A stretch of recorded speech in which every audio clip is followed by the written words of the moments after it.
Press conference ਜਿਹੜੀ ਭਗਵੰਤ ਮਾਨ ਨੇ ਕੀਤੀ ਜਾਂ ਜਿਹੜੇ ਉਹਨਾਂ ਨੇ ਜਵਾਬ ਜੂਬ ਦਿੱਤੇ ਉਹਦੇ 'ਚ ਰਗੜੇ ਉਹਨਾਂ ਨੇ ਬੜੇ ਲਾਏ ਸਾਰੇ ਵਿਰੋਧੀਆਂ ਤੇ ਵੱਖ-ਵੱਖ ਪ੍ਰੈਸ ਕਾਨਫਰੰਸਿਸ ਅਮਨ ਅਰੋੜਾ ਨੇ ਬੋਲਿਆ, ਕੁਝ ਕਿਸੇ ਨੇ ਕੁਝ ਬੋਲਿਆ। ਉਹਨਾਂ ਨੇ ਕਿਹਾ ਕਿ ਨੌਲੇਜ ਦੀ ਗੱਲ ਤੇ ਉਹੀ ਕਰਨਗੇ ਨਾ ਜਿਨ੍ਹਾਂ ਨੇ ਪਿਛਲੇ ਸਮਿਆਂ ਦੇ ਵਿੱਚ ਜਿਹੜੀ ਸਰਕਾਰ ਸੀ ਜੇ ਉੱਥੇ ਕੁਝ ਢੰਗ ਦਾ ਕੰਮ ਕੀਤਾ ਹੁੰਦਾ। ਕੇਂਦਰ ਦੇ ਸਕੂਲ ਵੱਖਰੇ ਨੇ, ਨਵੋਦਿਆ ਵਿਦਿਆਲਿਆ ਵੱਖਰੇ ਨੇ, ਮੈਰੀਟੋਰੀਅਸ ਸਕੂਲ ਵੱਖਰੇ ਨੇ, ਸਰਕਾਰੀ ਸਕੂਲ ਵੱਖਰੇ ਨੇ ਤੇ ਪ੍ਰਾਈਵੇਟ ਸਕੂਲ ਵੱਖਰੇ ਨੇ ਤੇ ਤੁਸੀਂ 117 ਹੋਰ ਵੱਖਰੇ ਖੋਲ੍ਹਣ ਦੀ ਗੱਲ ਕਰਦੇ ਆ ਤੇ ਫਿਰ ਸਮਾਨਤਾ। ਪੰਜਾਬ ਦੇ ਵਿੱਚ ਐਜੂਕੇਸ਼ਨ ਨੂੰ ਲੈ ਕੇ ਚੰਗਾ ਸੋਹਣਾ ਨੈਟਵਰਕ ਬਣਿਆ ਹੋਇਆ, ਲੋੜ ਤੇ ਇਹ ਹੈ ਕਿ ਉੱਥੇ ਜਿਹੜਾ ਇਨਫਰਾਸਟ੍ਰਕਚਰ ਡਿਵੈਲਪ ਕਰਨ ਦੀ ਲੋੜ ਹੈ। ਇਹ ਲੱਗਦਾ ਇਦਾਂ ਹੈ ਕਿ ਇਹ ਜਿਹੜਾ ਤਾਮਝਾਮ ਕੀਤਾ ਉਹ ਸਿਰਫ ਪ੍ਰਸਿੱਧੀ ਪ੍ਰਾਪਤ ਕਰਨ ਵਾਲੀ ਹੀ ਗੱਲ ਹੈ। ਜੇ ਨੌਲੇਜ ਸ਼ੇਅਰਿੰਗ ਕਰਨੀ ਹੋਵੇ ਤਾਂ ਉਹਦੇ ਲਈ ਕੋਈ ਐਡੇ ਲੰਬੇ ਚੌੜੇ ਆਰਗੂਮੈਂਟ ਜਾਂ ਐਗਰੀਮੈਂਟ ਲਿਖਣ ਦੀ ਲੋੜ ਨਹੀਂ। ਇਹ ਵੀ ਜਿਹੜੇ ਨੇ ਪ੍ਰਤਿਸ਼ਠਿਤ ਸਕੂਲ ਨੇ, ਸੈਂਟਰਲ ਇੰਪਲੋਈਜ਼ ਜਿਹੜੇ ਨੇ ਕਿੱਥੇ ਵੀ ਉਹ ਜਾਂਦੇ ਨੇ ਉੱਥੇ ਬੱਚਿਆਂ ਨੂੰ ਪੜ੍ਹਾਉਂਦੇ ਨੇ ਤੇ ਇਸ ਦੇ ਨਾਲ ਦੀ ਨਾਲ ਹੋਰ ਵੀ ਬਹੁਤ ਸਾਰੇ ਬੱਚੇ ਇਹਨਾਂ ਸਕੂਲਾਂ 'ਚ ਪੜ੍ਹਦੇ ਨੇ। ਇਹ ਭਾਰਤ ਸਰਕਾਰ ਦੀ ਇੱਕ ਚੰਗੀ ਪਹਿਲ ਆ ਕਿ ਉਹ ਸਾਰੇ ਜਿਹੜੇ ਕੋਟੇ ਨੇ ਉਹ ਖਤਮ ਕਰ ਦਿੱਤੇ ਗਏ ਨੇ। ਇਹਨਾਂ ਸਕੂਲਾਂ ਦੇ ਵਿੱਚ ਹੁਣ ਸਿੱਧੀ ਐਡਮਿਸ਼ਨ ਜਿਹੜੀ ਹੋਇਆ ਕਰੇਗੀ। ਸ਼ਕਤੀ ਪ੍ਰਦਰਸ਼ਨ ਇੱਦਾਂ ਹੀ ਇੱਕਜੁੱਟਤਾ ਚੋਣਾਂ ਤੋਂ ਪਹਿਲਾਂ ਦਿਖਾਈ ਹੁੰਦੀ ਤੇ ਫਿਰ ਹਾਲਾਤ ਜਿਹੜੇ ਉਹ ਘੱਟੋ ਘੱਟ 18 ਤੱਕ ਨਾ ਪਹੁੰਚਦੇ, ਕੁਝ ਬਿਹਤਰ ਹੋ ਸਕਦੇ। ਸੱਤਾ ਦਾ ਜਿਹੜਾ ਉਪਯੋਗ ਆ ਆਪਣੇ ਬਦਲੇ ਲੈਣ ਲਈ ਜਾਂ ਆਪਣੇ ਮਨੋਰਥ ਦੀ ਪੂਰਤੀ ਲਈ ਕਈ ਵਾਰ ਸੱਤਾਧਾਰੀ ਧਿਰਾਂ ਵੱਲੋਂ ਕੀਤਾ ਜਾਂਦਾ ਹੈ, ਉਹਦੀ ਨਿੰਦਾ ਜ਼ਰੂਰ ਹੋਣੀ ਚਾਹੀਦੀ ਹੈ। ਇੱਦਾਂ ਨਹੀਂ ਹੋਣਾ ਚਾਹੀਦਾ। ਹਲਕਾ ਲੰਬ ਵਾਲੇ ਕੇਸ ਵਿੱਚ ਹੋਰ ਕੁਝ ਹੋਵੇ ਨਾ ਹੋਵੇ, ਕਾਂਗਰਸ ਦੀਆਂ ਜਿਹੜੀਆਂ ਫਾੜੀਆਂ ਆ ਉਹ ਇੱਕ ਵਾਰ ਫੇਰ ਵੱਖ-ਵੱਖ ਨਜ਼ਰ ਆਈਆਂ। ਪ੍ਰਸ਼ਾਂਤ ਕਿਸ਼ੋਰ ਦੇ ਕਾਂਗਰਸ ਵਿੱਚ ਆਉਣ ਨੂੰ ਲੈ ਕੇ ਨਾ ਆਉਣ ਨੂੰ ਲੈ ਕੇ ਕਈ ਦਿਨਾਂ ਤੋਂ ਗੱਲਾਂ ਚੱਲ ਰਹੀਆਂ। ਇੱਦਾਂ ਲੱਗਦਾ ਹੈ ਕਿ ਸੋਨੀਆ ਗਾਂਧੀ ਲੈ ਕੇ ਆਉਣਾ ਚਾਹੁੰਦੇ ਨੇ ਤੇ ਕੋਈ ਹੋਰ ਨਹੀਂ ਮੰਨਦਾ, ਜਾਂ ਜੇ ਕੋਈ ਹੋਰ ਮੰਨਦਾ ਹੈ ਤੇ ਰਾਹੁਲ ਗਾਂਧੀ ਨਹੀਂ ਮੰਨਦਾ। ਸੱਤਾ ਦੇ ਵਿੱਚ ਕੋਈ ਵੀ ਧਿਰ ਹੋਵੇ, ਚਾਹੇ ਕਾਂਗਰਸ ਹੋਵੇ, ਚਾਹੇ ਬੀਜੇਪੀ ਹੋਵੇ, ਚਾਹੇ ਕੋਈ ਤੀਸਰੀ ਧਿਰ ਹੋਵੇ, ਪਰ ਅਸੀਂ ਜਾਣਦੇ ਹਾਂ ਕਿ ਮਜ਼ਬੂਤ ਲੋਕਤੰਤਰ ਦੇ ਲਈ ਇੱਕ ਚੰਗਾ ਵਿਰੋਧੀ ਧਿਰ ਹੋਣਾ ਬਹੁਤ ਜ਼ਰੂਰੀ ਹੈ। ਕਈ ਵਾਰ ਸਾਨੂੰ ਐਮਰਜੈਂਸੀ ਦੇ ਵਿੱਚ ਵੀ ਕਿਤੇ ਜਾਣਾ ਪੈਂਦਾ ਹੈ, ਪਰ ਫਿਰ ਵੀ ਜੇਕਰ ਥੋੜ੍ਹੀ ਜਿਹੀ ਸੁਹਿਰਦਤਾ ਤੋਂ, ਥੋੜ੍ਹੀ ਜਿਹੀ ਸੰਜਮ ਤੋਂ ਕੰਮ ਲਿਆ ਜਾਵੇ ਤੇ ਬੈਟਰ ਲੇਟ ਦੈਨ ਨੈਵਰ ਜਿਹੜੀ ਗੱਲ ਲਿਖੀ ਹੋਈ ਆ ਉਹਦੇ ਤੇ ਅਮਲ ਕਰਦੇ ਹਾਂ ਅਸੀਂ ਬਹੁਤ ਸਾਰੀਆਂ ਜਾਨਾਂ ਵੀ ਬਚਾ ਸਕਦੇ ਹਾਂ।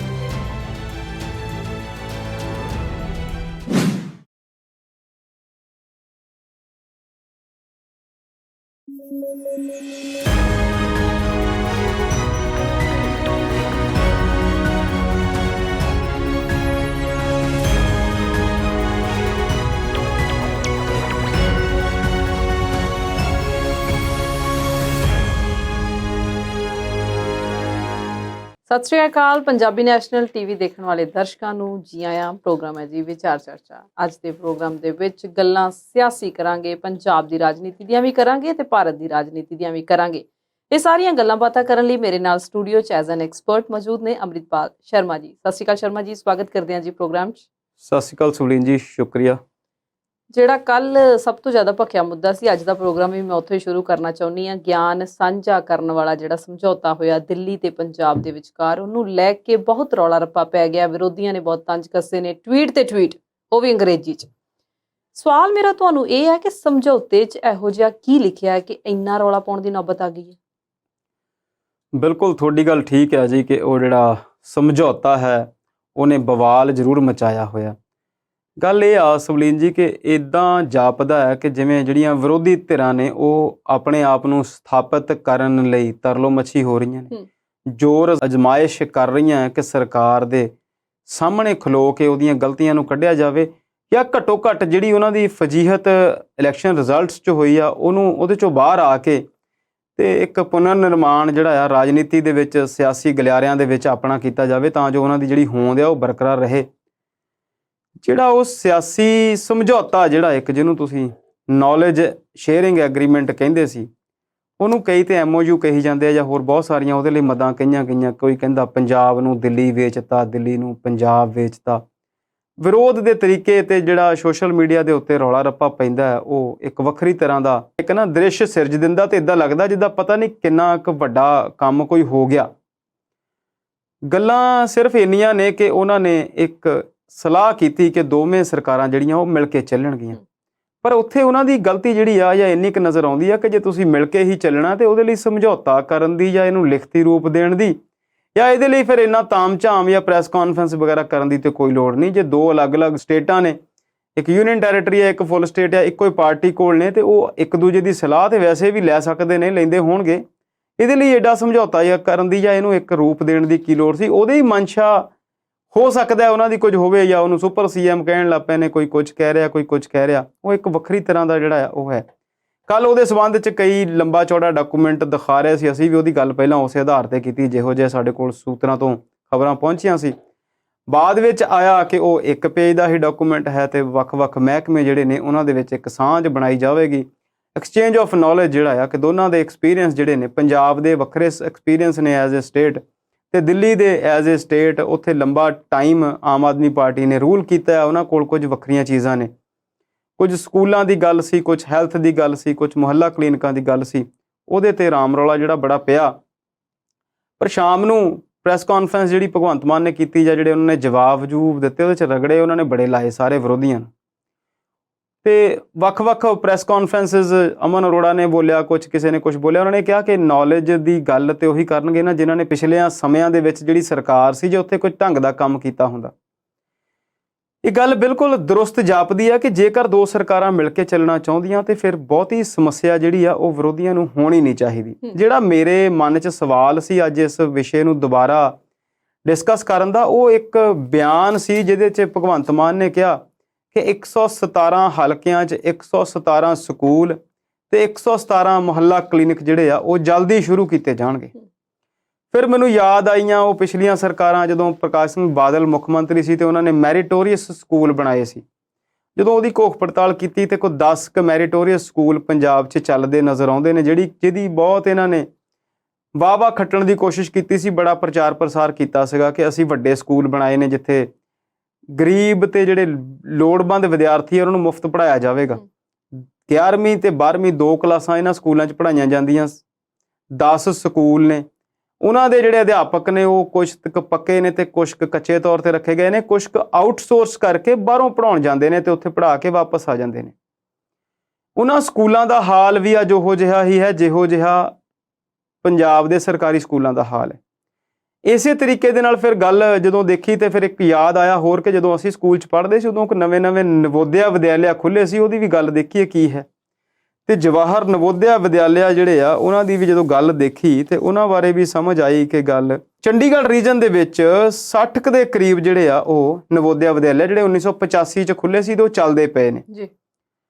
ਫਿਰ ਗੱਲ ਇਹ ਆ ਕਿ ਬਹੁਤ ਵਾਰ ਇਹ ਗੱਲ ਹੁੰਦੀ ਆ ਕਿ ਸਮਾਨਤਾ ਆ ਜੀ। ਦਿੱਲੀ ਦੇ ਸਕੂਲਾਂ ਦੀ ਜਦੋਂ ਕੱਲ ਗੱਲ ਕਰਦੇ ਸੀ ਕਿ ਸਾਰੇ ਸਕੂਲ ਜਿਹੜੇ ਆ ਉਹ ਇੱਕੋ ਜਿਹੇ ਨੇ, ਉੱਥੇ ਅਮੀਰ ਤੇ ਗਰੀਬ ਦੇ ਬੱਚੇ ਇੱਕੋ ਜਗ੍ਹਾ ਤੇ ਬੈਠ ਕੇ ਪੜ੍ਹਦੇ ਨੇ ਤੇ ਜਿਹੜੀ ਵਿਦਿਆਰਥੀਆਂ ਦੇ ਵਿੱਚ ਸਮਾਨਤਾ ਹੈ ਉਹ ਆਉਂਦੀ ਆ ਜੀ। ਇੱਥੇ ਕੇਂਦਰ ਦੇ ਸਕੂਲ ਵੱਖਰੇ ਨੇ, ਨਵੋਦਿਆ ਵਿਦਿਆਲਿਆ ਵੱਖਰੇ ਨੇ, ਮੈਰੀਟੋਰੀਅਸ ਸਕੂਲ ਵੱਖਰੇ ਨੇ, ਸਰਕਾਰੀ ਸਕੂਲ ਵੱਖਰੇ ਨੇ ਤੇ ਪ੍ਰਾਈਵੇਟ ਸਕੂਲ ਵੱਖਰੇ ਨੇ ਤੇ ਤੁਸੀਂ 117 ਹੋਰ ਵੱਖਰੇ ਖੋਲ੍ਹਣ ਦੀ ਗੱਲ ਕਰਦੇ ਆ ਤੇ ਫਿਰ ਸਮਾਨਤਾ ਕਿੱਥੇ? ਪੰਜਾਬ ਦੇ ਜਿੰਨੇ ਪਿੰਡ ਨੇ, ਜਿੰਨੇ ਸ਼ਹਿਰ ਨੇ, ਉੱਥੇ 19,000 ਤੋਂ ਵੱਧ ਸਰਕਾਰੀ ਸਕੂਲ ਜਿਹੜੇ ਨੇ ਆਲਰੇਡੀ ਚੱਲ ਰਹੇ ਨੇ। ਸੋ ਇਹਨਾਂ ਨਵੇਂ ਸਕੂਲਾਂ ਨੂੰ ਖੋਲ੍ਹਣ ਦਾ ਕੋਈ ਜਿਹੜਾ ਔਚਿੱਤ ਆ ਉਹ ਕੋਈ ਉਹਦੀ ਲੋੜ ਜਿਹੜੀ ਆ ਉਹ ਨਜ਼ਰ ਨਹੀਂ ਆਉਂਦੀ। ਨਜ਼ਰ ਜਿਹੜੀ ਆਉਂਦੀ ਆ ਲੋੜ ਇਸ ਗੱਲ ਦੀ ਹੈ ਕਿ ਸਕੂਲਾਂ ਦੇ ਵਿੱਚ ਸੁਧਾਰ ਕਿਵੇਂ ਦਾ ਕੀਤਾ ਜਾਵੇ।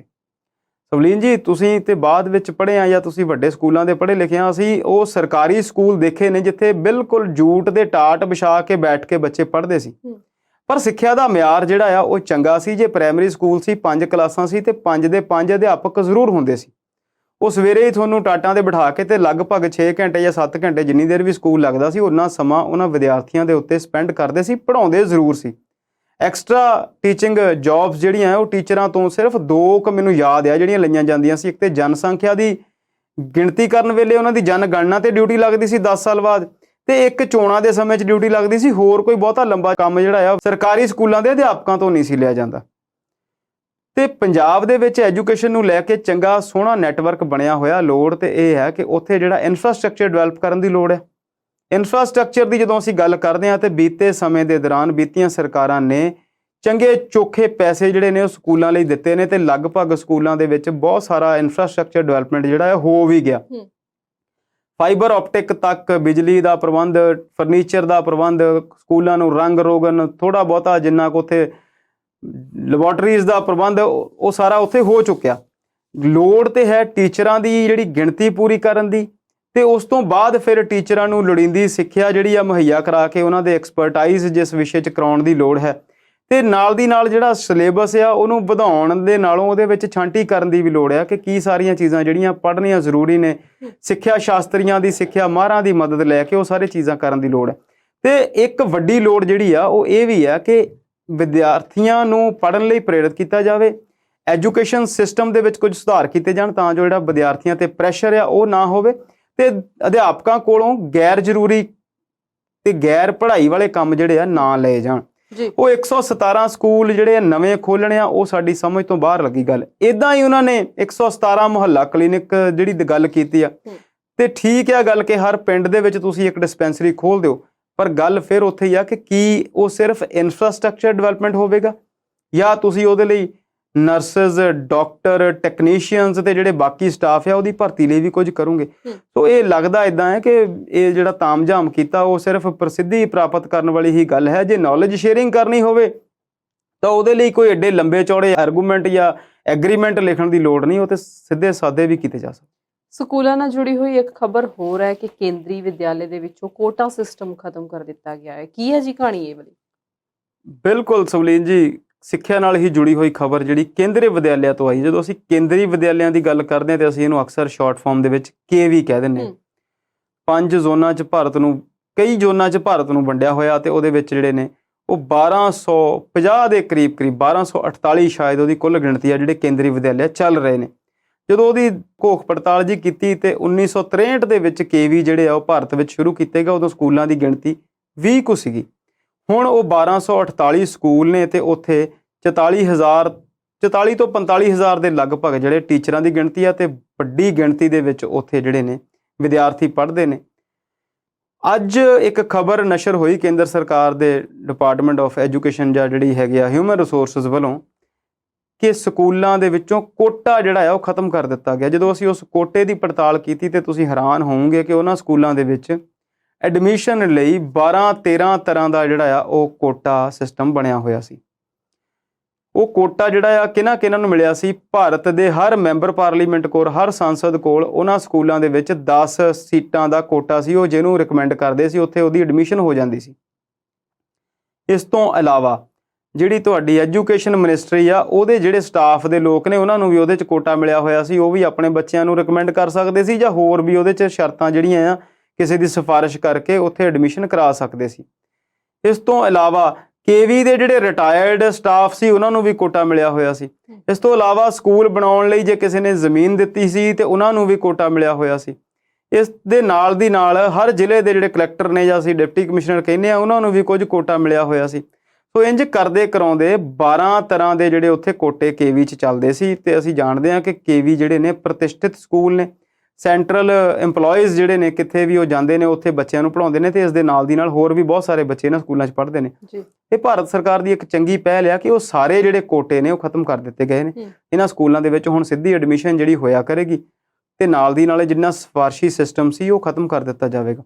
ਤੁਸੀਂ ਦੇਖੋ 1963 ਤੋਂ ਬਣਿਆ ਹੋਏ 20 ਸਕੂਲਾਂ ਦੀ ਸੰਖਿਆ ਜਿਹੜੀ ਆ ਅੱਜ 1250 ਸਕੂਲ ਨੇ ਤੇ ਉੱਥੇ ਵੀ ਵੱਡੇ ਪੱਧਰ ਤੇ ਜਿਹੜਾ ਕੋਟਾ ਸਿਸਟਮ ਚੱਲ ਰਿਹਾ ਸੀ। ਅਸੀਂ ਕਈ ਵਾਰ ਇਹੋ ਜਿਹੀਆਂ ਗੱਲਾਂ ਧਿਆਨ 'ਚ ਹੀ ਨਹੀਂ ਆਉਂਦੀਆਂ ਜਾਂ ਨਿਗੁਣੀਆਂ ਹੋ ਕੇ ਰਹਿ ਜਾਂਦੀਆਂ ਨੇ, ਪਰ ਜਦੋਂ ਇਹ ਜੇ ਖਬਰ ਆਈ ਤੇ ਬਹੁਤ ਚੰਗੀ ਜਿਹੜੀ ਇੱਕ ਪਹਿਲ ਆ ਉਹ ਭਾਰਤ ਸਰਕਾਰ ਨੇ ਕੀਤੀ ਆ।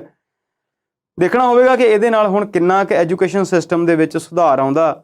ਪਰ KV ਆਪਣੇ ਆਪ ਦੇ ਵਿੱਚ ਬਹੁਤ ਚੰਗੇ ਸਕੂਲ ਨੇ। ਜਿਹੜੇ KV ਦੇ ਬੱਚੇ ਪੜ੍ਹੇ ਹੋਏ ਨੇ ਉਹ ਵਿੱਚ ਜਿਹੜੇ ਪੜ੍ਹਾਉਣ ਵਾਲੇ ਅਧਿਆਪਕ ਨੇ ਉਹ ਸਾਰੇ ਇਹਨਾਂ ਚੀਜ਼ਾਂ ਨੂੰ ਜਾਣਦੇ ਨੇ। TGT PGT highly educated staff ਉੱਥੇ ਕੰਮ ਕਰਦਾ ਤੇ ਇਹ ਜਿਹੜਾ ਕੋਟਾ ਸਿਸਟਮ ਖਤਮ ਕਰਨਾ ਆ ਇਹ ਇੱਕ ਚੰਗੀ ਪਹਿਲ ਆ ਜੀ। ਪ੍ਰੋਗਰਾਮ ਦੇ ਵਿੱਚ ਕੁਝ ਹੋਰ ਵੀ ਮੁੱਦੇ ਨੇ ਜਿਹੜੇ ਅਸੀਂ ਅਜੇ ਵਿਚਾਰਨੇ ਨੇ, ਪਰ ਇੱਕ ਛੋਟੀ ਜਿਹੀ ਬ੍ਰੇਕ ਤੋਂ ਬਾਅਦ।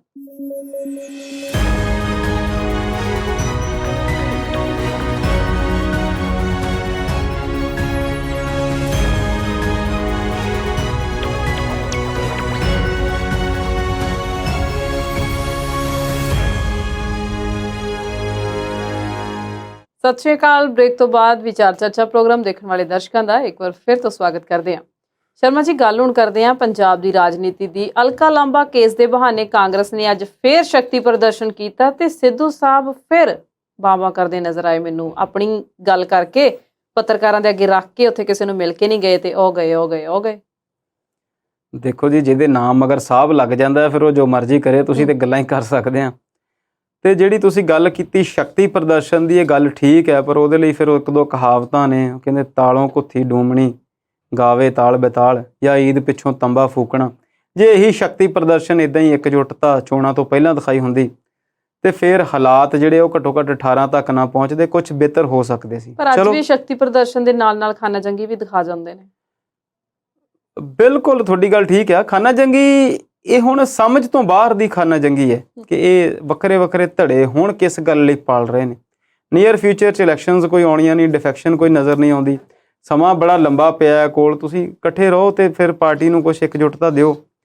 ਜਾਂ ਫਿਰ ਸਿੱਧੂ ਸਾਹਿਬ ਨੇ ਪੱਕਾ ਹੀ ਕੰਟਰੈਕਟ ਕੀਤਾ ਹੋਇਆ ਕਿ ਕਾਂਗਰਸ ਮੁਕਤ ਭਾਰਤ ਬਣਾਉਣ ਦੇ ਵਿੱਚ ਬੀਜੇਪੀ ਦਾ ਸਾਥ ਦੇਣ ਦੀ ਗੱਲ ਉਹਨਾਂ ਨੇ ਵਿੱਢੀ ਹੋਈ ਹੈ।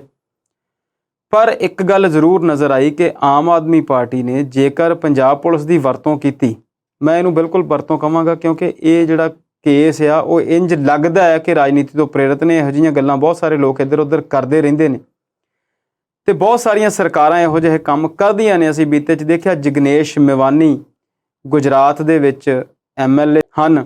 ਅਸਾਮ ਪੁਲਿਸ ਨੇ ਉਹਨਾਂ ਨੂੰ ਇੱਕ ਬਿਆਨ ਦੇ ਆਧਾਰ ਤੇ ਗ੍ਰਿਫਤਾਰ ਕੀਤਾ। 3-4 ਦਿਨ ਬਾਅਦ ਜ਼ਮਾਨਤ ਹੋਈ ਤੇ ਉਸ ਤੋਂ ਬਾਅਦ 'ਚ ਫਿਰ ਉਹਨਾਂ ਨੂੰ ਗ੍ਰਿਫਤਾਰ ਕਰ ਲਿਆ ਗਿਆ। ਸੱਤਾ ਦਾ ਜਿਹੜਾ ਉਪਯੋਗ ਆ ਆਪਣੇ ਬਦਲੇ ਲੈਣ ਲਈ ਜਾਂ ਆਪਣੇ ਮਨੋਰਥ ਦੀ ਪੂਰਤੀ ਲਈ ਕਈ ਵਾਰ ਸੱਤਾਧਾਰੀ ਧਿਰਾਂ ਵੱਲੋਂ ਕੀਤਾ ਜਾਂਦਾ ਹੈ, ਉਹਦੀ ਨਿੰਦਾ ਜ਼ਰੂਰ ਹੋਣੀ ਚਾਹੀਦੀ ਹੈ। ਇੱਦਾਂ ਨਹੀਂ ਹੋਣਾ ਚਾਹੀਦਾ।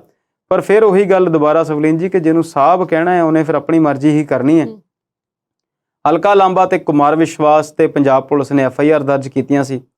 ਕੁਮਾਰ ਵਿਸ਼ਵਾਸ ਹਾਈ ਕੋਰਟ ਚਲ ਗਏ ਨੇ, ਸੁਣਵਾਈ ਵੀ ਹੋਈ ਹੈ ਤੇ ਅਗਲੀ ਤਰੀਕ ਮਿਲ ਗਈ ਹੈ। ਸ਼ਾਇਦ ਉਹਨਾਂ ਦੀ ਜਿਹੜੀ ਉਹਨਾਂ ਨੇ ਸਿੱਟ ਅੱਗੇ ਨਹੀਂ ਪੇਸ਼ ਹੋਣ ਦੀ ਜਿਹੜੀ ਗੱਲ ਆ ਉਹ ਹੁਣ ਕੋਰਟ ਦੇ ਥਰੂ ਹੋ ਕੇ ਆਵੇਗੀ। ਕੋਰਟ ਇਸ FIR ਨੂੰ ਕੁਐਸ਼ ਕਰਦਾ ਹੈ ਕਿ ਨਹੀਂ ਕਰਦਾ, ਚਲੋ ਉਹ ਮਾਣਯੋਗ ਅਦਾਲਤਾਂ ਦਾ ਮਸਲਾ ਹੈ।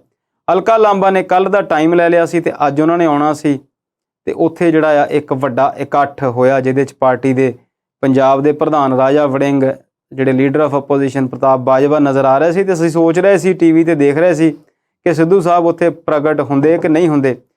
ਪ੍ਰਗਟ ਵੀ ਹੋਏ ਪਰ ਨਾ ਹੋਇਆਂ ਵਰਗੇ, ਕਿਉਂਕਿ ਉੱਥੇ ਸਟੇਜ ਸਾਂਝਾ ਨਹੀਂ ਕੀਤੀ, ਕੁਝ ਬੋਲੇ ਨਹੀਂ। ਪੱਤਰਕਾਰਾਂ ਨਾਲ ਗੱਲਬਾਤ ਜ਼ਰੂਰ 2-4 ਮਿੰਟ ਆਪਣੀ ਕੀਤੀ ਤੇ ਜਿੱਦਾਂ ਤੁਸੀਂ ਦੱਸਿਆ ਕਿ ਹੋ ਗਏ। ਗੱਲ ਇਹ ਆ ਕਿ ਹਲਕਾ ਲਾਂਬਾ ਵਾਲੇ ਕੇਸ ਵਿੱਚ ਹੋਰ ਕੁਝ ਹੋਵੇ ਨਾ ਹੋਵੇ, ਕਾਂਗਰਸ ਦੀਆਂ ਜਿਹੜੀਆਂ ਫਾੜੀਆਂ ਆ ਉਹ ਇੱਕ ਵਾਰ ਫੇਰ ਵੱਖ-ਵੱਖ ਨਜ਼ਰ ਆਈਆਂ ਤੇ ਇਹ ਗੱਲ ਆਮ ਆਦਮੀ ਪਾਰਟੀ ਲਈ ਵੀ ਹੋਵੇਗੀ ਕਿ ਇਸ ਮੁੱਦੇ ਨੂੰ ਜੇ ਕਾਂਗਰਸ ਨੇ ਉਭਾਰਿਆ ਹੈ ਤੇ ਉਹ ਆਮ ਆਦਮੀ ਪਾਰਟੀ ਦੇ ਖਿਲਾਫ ਜ਼ਰੂਰ ਨਜ਼ਰ ਆਵੇਗਾ ਕਿ ਇਹਨਾਂ ਨੇ ਜਿਹੜੀਆਂ ਉਹ FIR ਦਰਜ ਨੇ ਕੀ ਕੀਤੀਆਂ ਨੇ, ਕਿਹੋ ਜਿਹੀਆਂ ਕੀਤੀਆਂ ਨੇ ਤੇ ਉਹ ਰਾਜਸੀ ਵਿਰੋਧ ਹੀ ਜਿਹੜਾ ਉਹਦੇ 'ਚੋਂ ਨਜ਼ਰ ਆ ਰਿਹਾ। ਸ਼ਰਮਾ ਜੀ, ਕਾਂਗਰਸ ਦੀ ਹੀ ਗੱਲ ਚੱਲ ਰਹੀ ਹੈ ਤੇ ਕਾਂਗਰਸ ਜਿਹੜੀ ਹੈ ਉਹ ਦਿਨੋਂ ਦਿਨ ਆਪਣੇ ਪੈਰਾਂ ਤੋਂ ਥਿੜਕਦੀ ਹੋਈ ਨਜ਼ਰ ਆ ਰਹੀ ਹੈ। ਜੇ ਹਿਮਾਚਲ ਦੀ ਗੱਲ ਕਰੀਏ ਤੇ ਕੱਲ ਉਹਨਾਂ ਨੇ ਕਾਂਗਰਸ ਪ੍ਰਧਾਨ ਬਦਲਿਆ, ਜੇ ਹਰਿਆਣੇ ਦੀ ਗੱਲ ਕਰੀਏ ਤੇ ਅੱਜ ਉਹਨਾਂ ਨੇ ਕਾਂਗਰਸ ਪ੍ਰਧਾਨ ਬਦਲਿਆ, ਕੁਝ ਦਿਨ ਪਹਿਲਾਂ ਪੰਜਾਬ ਦਾ ਵੀ ਬਦਲਤਾ। ਤੁਹਾਨੂੰ ਲੱਗਦਾ ਕਿ ਪ੍ਰਧਾਨ ਬਦਲ ਕੇ ਆਜੂਗੀ ਗੱਡੀ ਲਈ ਤੇ ਇਹਨਾਂ ਦੀ?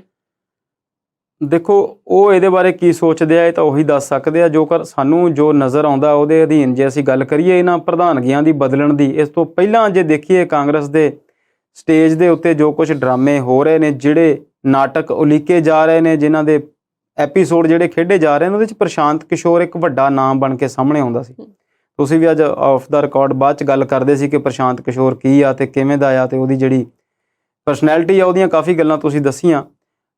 ਦੇਖੋ ਪ੍ਰਸ਼ਾਂਤ ਕਿਸ਼ੋਰ ਦੇ ਕਾਂਗਰਸ ਵਿੱਚ ਆਉਣ ਨੂੰ ਲੈ ਕੇ ਨਾ ਆਉਣ ਨੂੰ ਲੈ ਕੇ ਕਈ ਦਿਨਾਂ ਤੋਂ ਗੱਲਾਂ ਚੱਲ ਰਹੀਆਂ। ਇੱਦਾਂ ਲੱਗਦਾ ਹੈ ਕਿ ਸੋਨੀਆ ਗਾਂਧੀ ਲੈ ਕੇ ਆਉਣਾ ਚਾਹੁੰਦੇ ਨੇ ਤੇ ਕੋਈ ਹੋਰ ਨਹੀਂ ਮੰਨਦਾ, ਜਾਂ ਜੇ ਕੋਈ ਹੋਰ ਮੰਨਦਾ ਹੈ ਤੇ ਰਾਹੁਲ ਗਾਂਧੀ ਨਹੀਂ ਮੰਨਦੇ। ਇਹ ਪਤਾ ਨਹੀਂ ਉਹਨਾਂ ਦੇ ਅੰਦਰ ਕੀ ਗੱਲਬਾਤ ਚੱਲ ਰਹੀ ਹੈ ਤੇ ਕੀ ਗੱਲਬਾਤ ਜਿਹੜੀ ਆ ਉਹ ਨਹੀਂ ਚੱਲ ਰਹੀ। ਪਰ ਕਾਂਗਰਸ ਦੀ ਸਥਿਤੀ ਜਿਹੜੀ ਆ ਉਹ ਬਿਲਕੁਲ ਥਿੜਕੀ ਹੋਈ ਹੈ, ਦਿਨੋਂ ਦਿਨ ਜਿਹੜੀ ਆ ਉਹ ਗਿਰਾਵਟ ਵਾਲੇ ਪਾਸੇ ਨੂੰ ਨਜ਼ਰ ਆ ਰਹੀ ਆ। ਇਹਨਾਂ ਹੀ ਪ੍ਰਸ਼ਾਂਤ ਕਿਸ਼ੋਰ ਨੇ ਬੀਤੇ ਦਿਨੀ ਇੱਕ ਆਪਣੇ ਬਿਆਨ ਦੇ ਵਿੱਚ ਕਿਹਾ ਸੀਗਾ ਕਿ ਭਾਰਤ ਦੇ ਵਿੱਚ ਰਾਜਨੀਤੀ ਨੂੰ ਜੇਕਰ ਸੱਤਾਧਾਰੀ ਧਿਰ ਜਿਹੜੀ BJP ਆ ਉਹਦੇ ਖਿਲਾਫ ਕਿਸੇ ਨੂੰ ਖੜਾ ਹੋਣਾ ਹੈ ਤੇ ਉਹਦੇ ਲਈ ਕਾਂਗਰਸ ਵਾਲੇ ਧਾਗੇ ਦੀ ਜ਼ਰੂਰਤ ਹੈਗੀ, ਜਿਹੜੀ ਆ ਉਹ ਬਹੁਤ ਜ਼ਿਆਦਾ ਆ। ਉਹਨਾਂ ਨੇ ਕਿਹਾ ਸੀ ਕਿ ਇਹ ਸਾਰੇ ਦੇਸ਼ ਦੇ ਵਿੱਚ ਪਾਰਟੀ ਜਿਹੜੀ ਆ ਆਪਣੀ ਐਗਜ਼ਿਸਟੈਂਸ ਰੱਖਦੀ ਆ, ਇਹਦੇ ਨਾਲ ਹੀ ਬਾਕੀ ਪਾਰਟੀਆਂ ਨੂੰ ਜੋੜ ਕੇ ਵਿਰੋਧ ਜਿਹੜਾ ਉਹ ਕੀਤਾ ਜਾ ਸਕਦਾ। ਤੇ ਜਦੋਂ ਉਹਨਾਂ ਦੇ ਆਉਣ ਦੀ ਗੱਲ ਹੁੰਦੀ ਆ ਫਿਰ ਉੱਥੇ ਹਾਲਾਤ ਜਿਹੜੇ ਨੇ ਕੁਝ ਬਦਲੇ ਨਜ਼ਰ ਆਉਂਦੇ ਨੇ ਤੇ ਉਹ ਸਾਰੀਆਂ ਚੀਜ਼ਾਂ ਜਿਹੜੀਆਂ ਆ ਫਿਰ ਕਦੇ ਵੀ ਕਲੀਅਰ ਜਿਹੜੀਆਂ ਉਹ ਨਹੀਂ ਹੋ ਪਾਉਂਦੀਆਂ। ਪ੍ਰਸ਼ਾਂਤ ਕਿਸ਼ੋਰ ਦੇ ਨਜ਼ਰੀਏ ਤੋਂ ਲੱਗਦਾ ਹੈ ਕਿ ਉਹ ਆਉਣਾ ਚਾਹੁੰਦੇ ਨੇ ਪਰ ਉਹ ਫ੍ਰੀ ਹੈਂਡ ਚਾਹੁੰਦੇ ਨੇ ਤੇ ਕਾਂਗਰਸ ਦੇ ਵਿੱਚ ਜਿਹੜਾ ਕਲਚਰ ਆ ਉਹ ਹਾਈ ਕਮਾਂਡ ਦੀ ਮਰਜ਼ੀ ਨਾਲ ਚੱਲਦਾ ਹੈ ਤੇ ਉੱਥੇ ਕਈ ਸਾਰੀਆਂ ਜਿਹੜੀਆਂ ਉਲਝਣਾਂ ਨੇ। 5 ਸਟੇਟਾਂ ਦੀਆਂ ਚੋਣਾਂ ਤੋਂ ਬਾਅਦ ਪ੍ਰਧਾਨ ਬਦਲ ਦਿੱਤੇ ਗਏ, ਕਿਸੇ ਨੂੰ ਲਾਉਣ ਦੀ ਗੱਲ ਹੁੰਦੀ ਆ, ਸੁਨੀਲ ਜਾਖੜ ਨੂੰ ਬਾਹਰ ਕਰਨ ਦੀ ਗੱਲ ਹੁੰਦੀ ਆ, ਅਹੁਦਾ ਉਹਨਾਂ ਕੋਲ ਪਹਿਲਾਂ ਹੀ ਕੋਈ ਨਹੀਂ। ਖਬਰ ਫਿਰ ਇਹ ਆ ਗਈ ਕਿ ਉਹਨਾਂ ਤੋਂ ਅਹੁਦੇ ਲੈ ਗਏ ਨੇ, ਅਹੁਦਾ ਤੇ ਹੁਣ ਹੈ ਹੀ ਕੋਈ ਨਹੀਂ। ਫਿਰ ਹਿਮਾਚਲ ਦੇ ਵਿੱਚ ਇਲੈਕਸ਼ਨ ਜਿਹੜੀਆਂ ਆ ਇਸੇ ਸਾਲ ਦੇ ਐਂਡ ਦੇ ਵਿੱਚ ਹੋਣੀਆਂ ਨੇ, ਅਕਤੂਬਰ 'ਚ ਕਰਵਾ ਲਵੇ ਸਰਕਾਰ, ਨਵੰਬਰ 'ਚ ਕਰਵਾ ਲਵੇ ਜਾਂ ਕੁਝ ਦਿਨ ਅੱਗੇ ਪਿੱਛੇ ਕਰਵਾ ਲਏ। ਉੱਥੇ ਪ੍ਰਧਾਨ ਜਿਹੜੇ ਨੇ ਬਦਲ ਦਿੱਤੇ ਗਏ ਨੇ। ਹਿਮਾਚਲ ਦੇ ਵਿੱਚ ਅਸੀਂ ਜਾਣਦੇ ਹਾਂ ਕਿ ਵੀਰਭੱਦਰ ਸਿੰਘ ਕਾਂਗਰਸ ਦਾ ਵੱਡਾ ਚਿਹਰਾ ਸੀ। ਉਹਨਾਂ ਦੀ ਮੌਤ ਤੋਂ ਬਾਅਦ MP ਦੀ ਸੀਟ ਖਾਲੀ ਹੋਈ। ਉਹਨਾਂ ਦੀ ਵਾਈਫ ਪ੍ਰਤਿਭਾ ਦੇਵੀ। ਵੀਰਭੱਦਰ ਦੇ ਬਾਰੇ 'ਚ ਜੇ ਆਪਾਂ ਇੱਕ ਗੱਲ ਕਰੀਏ ਸਵਲੀਨ ਜੀ, ਤੇ ਉਹਨਾਂ ਨੂੰ ਹਿਮਾਚਲ ਦੇ ਵਿੱਚ ਰਾਜਾ ਜੀ ਕਰਕੇ ਜਾਣਿਆ ਜਾਂਦਾ ਸੀ। ਉਹਨਾਂ ਨੂੰ ਹਿਮਾਚਲ ਦੇ ਰਾਜਾ ਕਿਹਾ ਜਾਂਦਾ ਸੀ। ਉਹਨਾਂ ਦੀ ਪਤਨੀ ਨੂੰ ਹੁਣ ਉੱਥੇ ਪ੍ਰਧਾਨਗੀ ਜਿਹੜੀ ਆ ਦੇ ਦਿੱਤੀ ਗਈ ਆ। ਤੇ ਹਰਿਆਣੇ ਦੇ ਵਿੱਚ ਕੁਮਾਰੀ ਸ਼ੈਲਜਾ ਕਾਂਗਰਸ ਦੀ ਪ੍ਰਧਾਨ ਸੀ। ਭੁਪਿੰਦਰ ਸਿੰਘ ਹੁੱਡਾ ਇੱਥੇ ਬਹੁਤ ਲੰਬਾ ਸਮਾਂ ਰਾਜ ਵੀ ਕਰਦੇ ਰਹੇ। ਉਹਨਾਂ ਦੀ ਉੱਥੇ ਟਸਲ ਸੀ, ਉਹਦੇ ਚੱਲਦਿਆਂ ਅੱਜ ਉਹਦੇ ਭਾਨ ਨੂੰ ਜਿਹੜੀ ਪਾਰਟੀ ਦੀ ਕਮਾਂਡ ਦੇ ਦਿੱਤੀ ਗਈ। ਤੇ ਪੰਜਾਬ ਵਾਂਗ ਹੀ ਉੱਥੇ ਵੀ 4 ਕਾਰਜਕਾਰੀ ਪ੍ਰਧਾਨ ਲਾ ਦਿੱਤੇ ਗਏ। ਸ਼ਰੂਤੀ ਚੌਧਰੀ, ਰਾਮ ਕਿਸ਼ਨ ਗੁੱਜਰ, ਜਤਿੰਦਰ ਭਾਰਦਵਾਜ ਤੇ ਸੁਰੇਸ਼ ਗੁਪਤਾ 4 ਜਿਹੜੇ ਨੇ ਕਾਰਜਕਾਰੀ ਪ੍ਰਧਾਨ ਵੀ ਜਿਹੜੇ ਆ ਉਹਦੇ ਭਾਣਜੀ ਦੇ ਨਾਲ ਲਾ ਦਿੱਤੇ ਗਏ ਨੇ। ਚੋਣਾਂ ਅਗਲੇ ਸਾਲ ਹਰਿਆਣੇ 'ਚ ਵੀ ਹੋਣੀਆਂ ਨੇ। ਕਾਂਗਰਸ ਇੱਕ ਬਿਲਕੁਲ ਤੁਹਾਡੀ ਗੱਲ ਠੀਕ ਆ ਕਿ ਇੱਕ ਅਜਿਹੀ ਸਥਿਤੀ ਦੇ ਵਿੱਚ ਹੈ ਕਿ ਜੋ ਕਰਨਾ ਚਾਹੁੰਦੇ ਆ, ਜੋ ਉਹਨਾਂ ਨੂੰ ਕਰਨਾ ਚਾਹੀਦਾ ਉਹ ਨਹੀਂ ਕਰਦੇ। ਆਪਣਾ ਪ੍ਰਧਾਨ ਨਹੀਂ ਚੁਣਿਆ ਜਾ ਰਿਹਾ। ਗਠਬੰਧਨ ਦੇ ਵਿੱਚ ਜਾਂ ਸੰਗਠਨ ਦੇ ਵਿੱਚ ਜਿਹੜੀਆਂ ਕਮੀਆਂ ਨੇ, ਇਹਨਾਂ ਦੋਨਾਂ ਦੇ ਵਿੱਚ ਹੀ, ਗਠਬੰਧਨ ਦੇ ਵਿੱਚ ਵੀ ਤੇ ਸੰਗਠਨ ਦੇ ਵਿੱਚ ਵੀ, ਕਾਂਗਰਸ ਦੀ ਜਿਹੜੀ ਲੋੜ ਆ, ਜੇ ਪ੍ਰਸ਼ਾਂਤ ਕਿਸ਼ੋਰ ਦੀ ਗੱਲ ਮੰਨੀਏ ਤੇ ਛੋਟੇ ਜਿਹੜੇ ਭਾਗੀਦਾਰ ਆ ਉਹਨਾਂ ਨੂੰ ਨਾਲ ਜੋੜਨਾ ਪਵੇਗਾ। ਜਿਵੇਂ BJP ਨੇ 10 ਸਾਲ ਜਾਂ 15 ਸਾਲ ਪਹਿਲਾਂ ਜੋੜੇ ਸੀ, NDA ਬਣਾਇਆ, UPA ਬਣਿਆ ਵੀ ਉਸੇ ਤਰੀਕੇ ਦੇ ਨਾਲ ਸੀ, ਪਰ ਅੱਜ ਉਹ ਜਿਹੜਾ ਆ ਉਹ ਨਜ਼ਰ ਨਹੀਂ ਆਉਂਦਾ। ਜਦੋਂ ਅਸੀਂ ਅੰਕੜਿਆਂ ਦੀ ਗੱਲ ਕਰਦੇ ਹਾਂ ਤੇ ਅੱਜ ਵੀ BJP ਦੇ ਕੋਲ ਜਿੰਨੇ ਵੋਟ ਨੇ ਉਸ ਤੋਂ ਬਹੁਤ ਵੱਧ ਵੋਟ ਜਿਹੜੇ ਆ ਉਹ ਵਿਰੋਧੀ ਧਿਰ ਦੇ ਵਿੱਚ ਵੰਡੇ ਹੋਏ ਨੇ। ਜੇ ਉਹਨਾਂ ਨੂੰ ਇਕੱਠੇ ਹੋ ਕੇ ਕਾਂਗਰਸ ਕਿਤੇ ਇਕਜੁੱਟ ਹੋਣ ਦੀ ਕੋਸ਼ਿਸ਼ ਕਰੇ ਤੇ ਉਹਦਾ ਜਿਹੜਾ ਹਾਲਾਤ ਕੁਝ ਸੁਧਰ ਸਕਦੇ ਨੇ। ਸੱਤਾ ਦੇ ਵਿੱਚ ਕੋਈ ਵੀ ਧਿਰ ਹੋਵੇ, ਚਾਹੇ ਕਾਂਗਰਸ ਹੋਵੇ, ਚਾਹੇ BJP ਹੋਵੇ, ਚਾਹੇ ਕੋਈ ਤੀਸਰੀ ਧਿਰ ਹੋਵੇ, ਪਰ ਅਸੀਂ ਜਾਣਦੇ ਹਾਂ ਕਿ ਮਜ਼ਬੂਤ ਲੋਕਤੰਤਰ ਦੇ ਲਈ ਇੱਕ ਚੰਗਾ ਵਿਰੋਧੀ ਧਿਰ ਹੋਣਾ ਬਹੁਤ ਜ਼ਰੂਰੀ ਆ। ਅਸੀਂ ਬੀਤੇ ਸਾਲ ਦੇ 2 ਸਾਲਾਂ ਦੇ ਲੋਕ ਸਭਾ ਦੇ ਸੈਸ਼ਨ ਜਦੋਂ ਦੇਖਦੇ ਹਾਂ ਤੇ ਉੱਥੇ ਨਜ਼ਰ ਆਉਂਦਾ ਆ ਕਿ BJP ਜਿਹੜੀ ਆ ਉਹ ਬਾਕੀਆਂ ਨੂੰ 3 ਪੈਸਿਆਂ 'ਚ ਵੀ ਨਹੀਂ ਸਮਝਦੀ, ਉਹ ਆਪਣੀ ਮਰਜ਼ੀ ਕਰਦੀ ਆ। ਜੇਕਰ ਮਜ਼ਬੂਤ ਵਿਰੋਧੀ ਧਿਰ ਹੋਵੇ ਤੇ ਹਾਲਾਤ ਜਿਹੜੇ ਨੇ ਕੁਝ ਸੁਧਰਨ ਵਾਲੇ ਪਾਸੇ ਨੂੰ ਤੁਰ ਸਕਦੇ ਨੇ।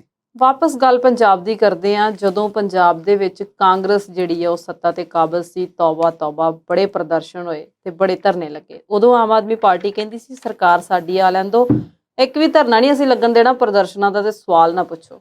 ਅੱਜ ਸੰਗਰੂਰ ਦੇ ਵਿੱਚ ਇਸੇ ਆਮ ਆਦਮੀ ਪਾਰਟੀ ਦੇ ਖਿਲਾਫ ਪ੍ਰਦਰਸ਼ਨ ਕਾਹਦਾ ਹੋ ਰਿਹਾ? ਦੇਖੋ ਸਵਲੀਨ ਜੀ, ਲੋਕਤੰਤਰ ਦੇ ਵਿੱਚ ਆਪਣੀ ਗੱਲ ਰੱਖਣ ਦੇ ਬਹੁਤ ਸਾਰੇ ਤਰੀਕੇ ਨੇ। ਤੁਸੀਂ ਪ੍ਰੈਸ ਕਾਨਫਰੰਸ ਕਰਦੇ ਆ, ਧਰਨਾ ਪ੍ਰਦਰਸ਼ਨ ਕਰਦੇ ਆ, ਰੋਸ ਮਾਰਚ ਕੱਢਦੇ ਆ, ਜਲੂਸ ਕੱਢਦੇ ਆ, ਮਰਨ ਵਰਤ ਤੇ ਬਹਿੰਦੇ ਆ। ਇਹਦੇ ਨਾਲ ਦੀ ਨਾਲ ਹੋਰ ਬਹੁਤ ਸਾਰੇ ਤਰੀਕੇ ਨੇ ਜਿਹੜੇ ਕਿ ਅਸੀਂ ਆਪਣੇ ਆਜ਼ਾਦੀ ਦੇ ਅੰਦੋਲਨ ਦੇ ਦੌਰਾਨ ਵੀ ਦੇਖੇ। ਮਹਾਤਮਾ ਗਾਂਧੀ ਨੂੰ ਇਹ ਬਹੁਤ ਕੁਝ ਕਰਦਿਆਂ ਦੇਖਿਆ। ਤੇ ਜਦੋਂ ਤੁਸੀਂ ਪੰਜਾਬ ਦੀ ਗੱਲ ਕਰਦੇ ਆ ਤੇ ਪੰਜਾਬ ਦੀ ਸੱਤਾਧਾਰੀ ਧਿਰ ਜਿਹੜੀ ਆਮ ਆਦਮੀ ਪਾਰਟੀ ਆ, ਇਹਦਾ ਤਾਂ ਜਿਹੜਾ ਆ ਉਦੇ ਹੀ, ਇਹਦਾ ਜਨਮ ਹੀ ਇਹਨਾਂ ਸਾਰੇ ਵਿਰੋਧ ਪ੍ਰਦਰਸ਼ਨਾਂ ਤੋਂ ਹੋਇਆ। ਦਿੱਲੀ ਦੀ ਜਦੋਂ ਅਸੀਂ ਗੱਲ ਕਰਦੇ ਆ ਉਸ ਲੋਕਪਾਲ ਬਿੱਲ ਦੀ ਜਾਂ ਫਿਰ ਉਹ ਨਿਰਭਇਆ ਕਾਂਡ ਦੀ, ਜਿਨ੍ਹਾਂ ਸਾਰੀਆਂ ਚੀਜ਼ਾਂ ਨੇ ਇਸ ਪਾਰਟੀ ਨੂੰ ਪੂਰੀ ਇੱਕ ਵੱਡੀ ਹਵਾ ਜਿਹੜੀ ਉਹ ਦਿੱਤੀ।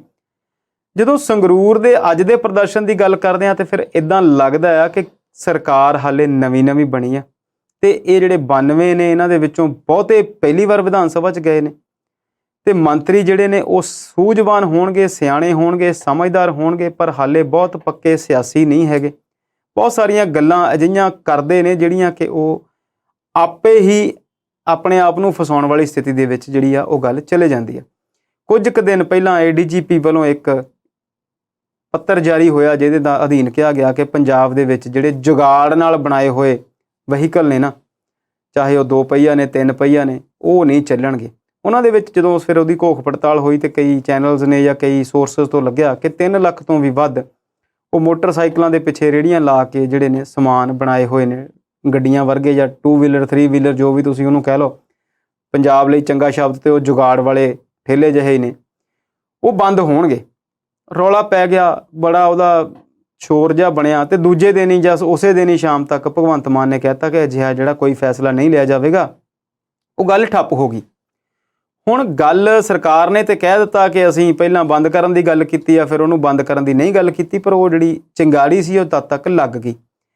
ਅੱਜ ਉਸੇ ਚੀਜ਼ ਨੂੰ ਲੈ ਕੇ ਸੰਗਰੂਰ ਦੇ ਵਿੱਚ ਜਿਹੜੇ ਟਰਾਂਸਪੋਰਟਰ ਨੇ, ਜਿਹੜੇ ਛੋਟੇ ਟਰਾਂਸਪੋਰਟਰ ਨੇ, ਚਾਹੇ ਉਹ ਆਟੋ ਰਿਕਸ਼ਾ ਵਾਲੇ ਨੇ, ਚਾਹੇ ਉਹ ਛੋਟੀਆਂ ਗੱਡੀਆਂ ਤੇ ਭਾਅ ਢੋਣ ਵਾਲੇ ਨੇ, ਜਿਹੜੇ ਟੈਕਸ ਪੇ ਕਰਦੇ ਨੇ, ਜਿਨ੍ਹਾਂ ਨੇ ਪ੍ਰੋਪਰ ਕੰਪਨੀਆਂ ਦੀਆਂ ਬਣੀਆਂ ਹੋਈਆਂ ਗੱਡੀਆਂ ਲਈਆਂ ਹੋਈਆਂ ਨੇ, ਜਿਨ੍ਹਾਂ ਨੇ ਕੋਈ ਜੁਗਾੜ ਨਹੀਂ ਲਾਇਆ, ਉਹ ਅੱਜ ਹੁਣ ਉੱਥੇ ਪ੍ਰਦਰਸ਼ਨ 'ਚ ਨੇ ਕਿ ਸਰਕਾਰ ਨੇ ਫੈਸਲਾ ਚੰਗਾ ਕੀਤਾ ਸੀ ਤੇ ਵਾਪਸ ਕਿਉਂ ਲਿਆ। ਸੁਨੀਲ ਜੀ, ਇਹਦੇ ਜਦੋਂ ਤੁਸੀਂ ਕਾਨੂੰਨੀ ਪੱਖ ਦੇਖਦੇ ਆ ਤੇ ਗੱਲ ਉਹਨਾਂ ਦੀ ਠੀਕ ਲੱਗਦੀ ਹੈ ਕਿ ਭਾਈ ਜਿਹੜੇ ਇਹ ਜੁਗਾੜ ਲਾ ਰਹੇ ਨੇ, ਇਹਨਾਂ ਨੂੰ ਜੁਗਾੜ ਨਾ ਲਾ ਕੇ ਜੇਕਰ ਇਹਨਾਂ ਨੂੰ ਕੋਈ ਸਹੀ ਗੱਡੀਆਂ ਦਿੱਤੀਆਂ ਜਾਣ ਜਾਂ ਸਹੀ ਤਰੀਕੇ ਦੇ ਵਹੀਕਲ ਇਹਨਾਂ ਨੂੰ ਪ੍ਰੋਵਾਈਡ ਕਰਾਏ ਜਾਣ, ਥੋੜ੍ਹੇ ਬਹੁਤ ਸਸਤੇ ਦੇ ਦਿਓ ਜਾਂ ਕੋਈ EMI ਜਿਹੜੀਆਂ ਕਿਸ਼ਤਾਂ ਤੇ ਲੈ ਲੈਣ ਉਹ ਆਪਣਾ, ਤਾਂ ਜੋ ਜਿਹੜਾ ਸਰਕਾਰ ਦਾ ਟੈਕਸ ਆ ਜਾਂ ਜਿਹੜਾ ਸਿਸਟਮ ਆ ਉਹ ਠੀਕ ਤਰੀਕੇ ਨਾਲ ਬਣੇ। ਜੀ ਹੁਣ ਸਰਕਾਰ ਨੇ ਇੱਕ ਨਵਾਂ ਮੁੱਦਾ ਖੜਾ ਕਰ ਲਿਆ, ਉਹ ਉੱਥੇ ਬੈਠਦੇ ਨੇ, ਮੀਡੀਆ ਉਹਨਾਂ ਦੀ ਕਿੰਨੀ ਕਵਰੇਜ ਕਰਦਾ ਹੈ ਤੇ ਸਰਕਾਰ ਉਹਨਾਂ ਨਾਲ ਕਿਵੇਂ ਨਜਿੱਠਦੀ ਆ, ਇਹ ਇੱਕ ਆਉਣ ਵਾਲੇ ਦਿਨਾਂ 'ਚ ਗੱਲ ਹੋਵੇਗੀ।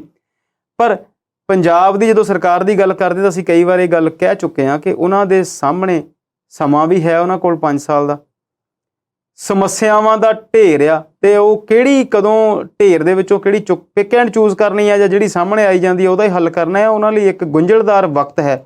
ਬਿਲਕੁਲ ਇਸੇ ਤਰੀਕੇ ਦੇ ਨਾਲ ਜਦੋਂ ਇਹਦਾ ਮਾਨਵੀ ਪੱਖ ਦੇਖਿਆ ਜਾਂਦਾ ਤਾਂ ਇਦਾਂ ਲੱਗਦਾ ਕਿ ਯਾਰ ਛੋਟੇ ਬੰਦੇ ਨੇ, ਕੋਈ ਸਬਜ਼ੀ ਵੇਚਦਾ, ਕੋਈ ਹੋਰ ਛੋਟਾ-ਮੋਟਾ ਕੰਮ ਕਰਦਾ, ਇਹਨਾਂ ਨੂੰ ਬੰਦ ਕਰਨ ਦਾ ਕੀ ਫਾਇਦਾ। ਜਦੋਂ ਹੁਣ ਕਾਨੂੰਨੀ ਪੱਖ ਦੇਖਦੇ ਹਾਂ ਫਿਰ ਲੱਗਦਾ ਹੈ ਕਿ ਇਹ ਤਾਂ ਬਿਲਕੁਲ ਇਲੀਗਲ ਟਰਾਂਸਪੋਰਟ ਆ।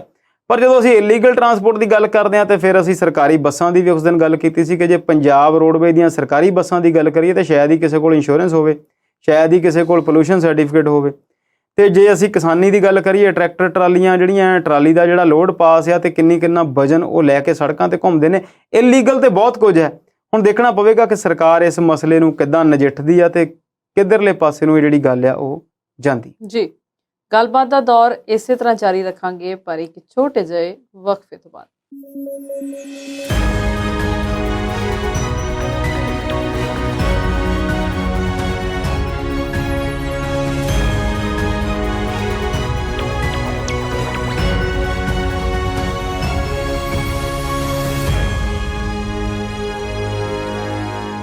ਬ੍ਰੇਕ ਤੋਂ ਬਾਅਦ ਪ੍ਰੋਗਰਾਮ ਵਿਚਾਰ ਚਰਚਾ ਦੇਖ ਰਹੇ ਦਰਸ਼ਕਾਂ ਦਾ ਇੱਕ ਵਾਰ ਫਿਰ ਤੋਂ ਸਵਾਗਤ ਕਰਦੇ ਹਾਂ। ਸ਼ਰਮਾ ਜੀ, ਪਿਛਲੇ ਦਿਨਾਂ 'ਚ ਜੇ ਝਾਤੀ ਮਾਰੀਏ ਤੇ ਪੰਜਾਬ ਦੇ ਵਿੱਚ ਐਕਸੀਡੈਂਟ ਦੀਆਂ ਬਹੁਤ ਸਾਰੀਆਂ ਘਟਨਾਵਾਂ ਸਾਹਮਣੇ ਆਈਆਂ। ਥੋੜੇ ਦਿਨ ਪਹਿਲਾਂ ਰੋਪੜ ਦੀ ਇੱਕ ਨਹਿਰ 'ਚ ਇੱਕ ਕਾਰ ਡਿੱਗ ਗਈ, 7 ਜਾਣੇ ਸੀ, ਉਹਦੇ ਵਿੱਚ 7 ਦੀ ਮੌਤ ਹੋ ਗਈ। ਜੇ ਕੱਲ ਦੀ ਗੱਲ ਕਰੀਏ ਤੇ ਇੱਕ ਕਾਰ ਹੋਰ ਡਿੱਗ ਗਈ, 5 ਵਿਅਕਤੀਆਂ ਦੀ ਮੌਤ ਹੋ ਗਈ। ਸਵਾਲ ਮੇਰਾ ਇਹ ਹੈ ਕਿ ਕਸੂਰ ਕਿਹਦਾ, ਸੜਕਾਂ ਦਾ ਕਿ ਡਰਾਈਵਰੀ ਦਾ? ਇੱਕ ਸਵਾਲ ਮੇਰਾ ਹੋਰ ਵੀ ਹੈ ਕਿ 2020 ਦੀ ਰਿਪੋਰਟ ਜਿਹੜੀ ਸਾਹਮਣੇ ਆਈ ਆ ਉਹਦੇ ਅੰਕੜੇ ਕੀ ਕਹਿੰਦੇ ਨੇ? ਸੁਬਲੀਨ ਜੀ, ਜੇ ਤੁਹਾਡੇ ਸਵਾਲ ਦੀ ਗੱਲ ਕਰੀਏ ਤੇ ਇਹ 2020 ਦੀ ਜਿਹੜੀ ਰਿਪੋਰਟ ਆ ਉਹ ਹੈਗੀ ਆ socio economic cost analysis of accidents, Punjab road accident and traffic report 2020 ਇਹਦਾ ਨਾਮ ਰੱਖਿਆ। ਇਹ 'ਚ 2020 ਦੇ ਅੰਕੜੇ ਨੇ ਜਿਹੜੇ ਕਿ 2 ਸਾਲ ਬਾਅਦ ਜਾਰੀ ਹੋਏ, ਤੁਸੀਂ ਇਦਾਂ ਕਹਿ ਸਕਦੇ ਹੋ। ਜਿਹੜੀ ਤੁਹਾਡੀ ਗੱਲ ਆ ਕਿ ਇਹਦੇ ਲਈ ਜ਼ਿੰਮੇਵਾਰ ਕੌਣ ਆ, ਉਹਦੇ 'ਚ ਇੱਕ ਛੋਟੀ ਜਿਹੀ ਮੈਂ ਤੁਹਾਨੂੰ ਗੱਲ ਦੱਸਦਾ ਕਿ 236 ਕਾਰਾਂ ਔਨ ਐਨ ਐਵਰੇਜ 2020 'ਚ ਰੋਜ਼ ਵਿਕੀਆਂ, ਤੇ ਕਰੋਨਾ ਦਾ ਦੌਰ ਸੀ, ਤੁਸੀਂ ਯਾਦ ਕਰੋ 2020 ਨੂੰ। 236 ਗੱਡੀਆਂ ਰੋਜ਼ ਨਵੀਆਂ ਰਜਿਸਟਰ ਹੋਈਆਂ ਉਸ ਦੌਰ ਦੇ ਵਿੱਚ, ਉਹ ਕੁਝ ਬੰਦ ਵਾਲੇ ਦਿਨ ਛੱਡ ਦਈਏ ਤੇ ਔਨ ਐਨ ਐਵਰੇਜ ਦੀ ਮੈਂ ਗੱਲ ਕਰਦਾ। ਤੇ 1046 ਰੋਜ਼ 2 ਵੀਲਰ ਜਿਹੜੇ ਸੜਕਾਂ ਤੇ ਐਡ ਹੋਏ।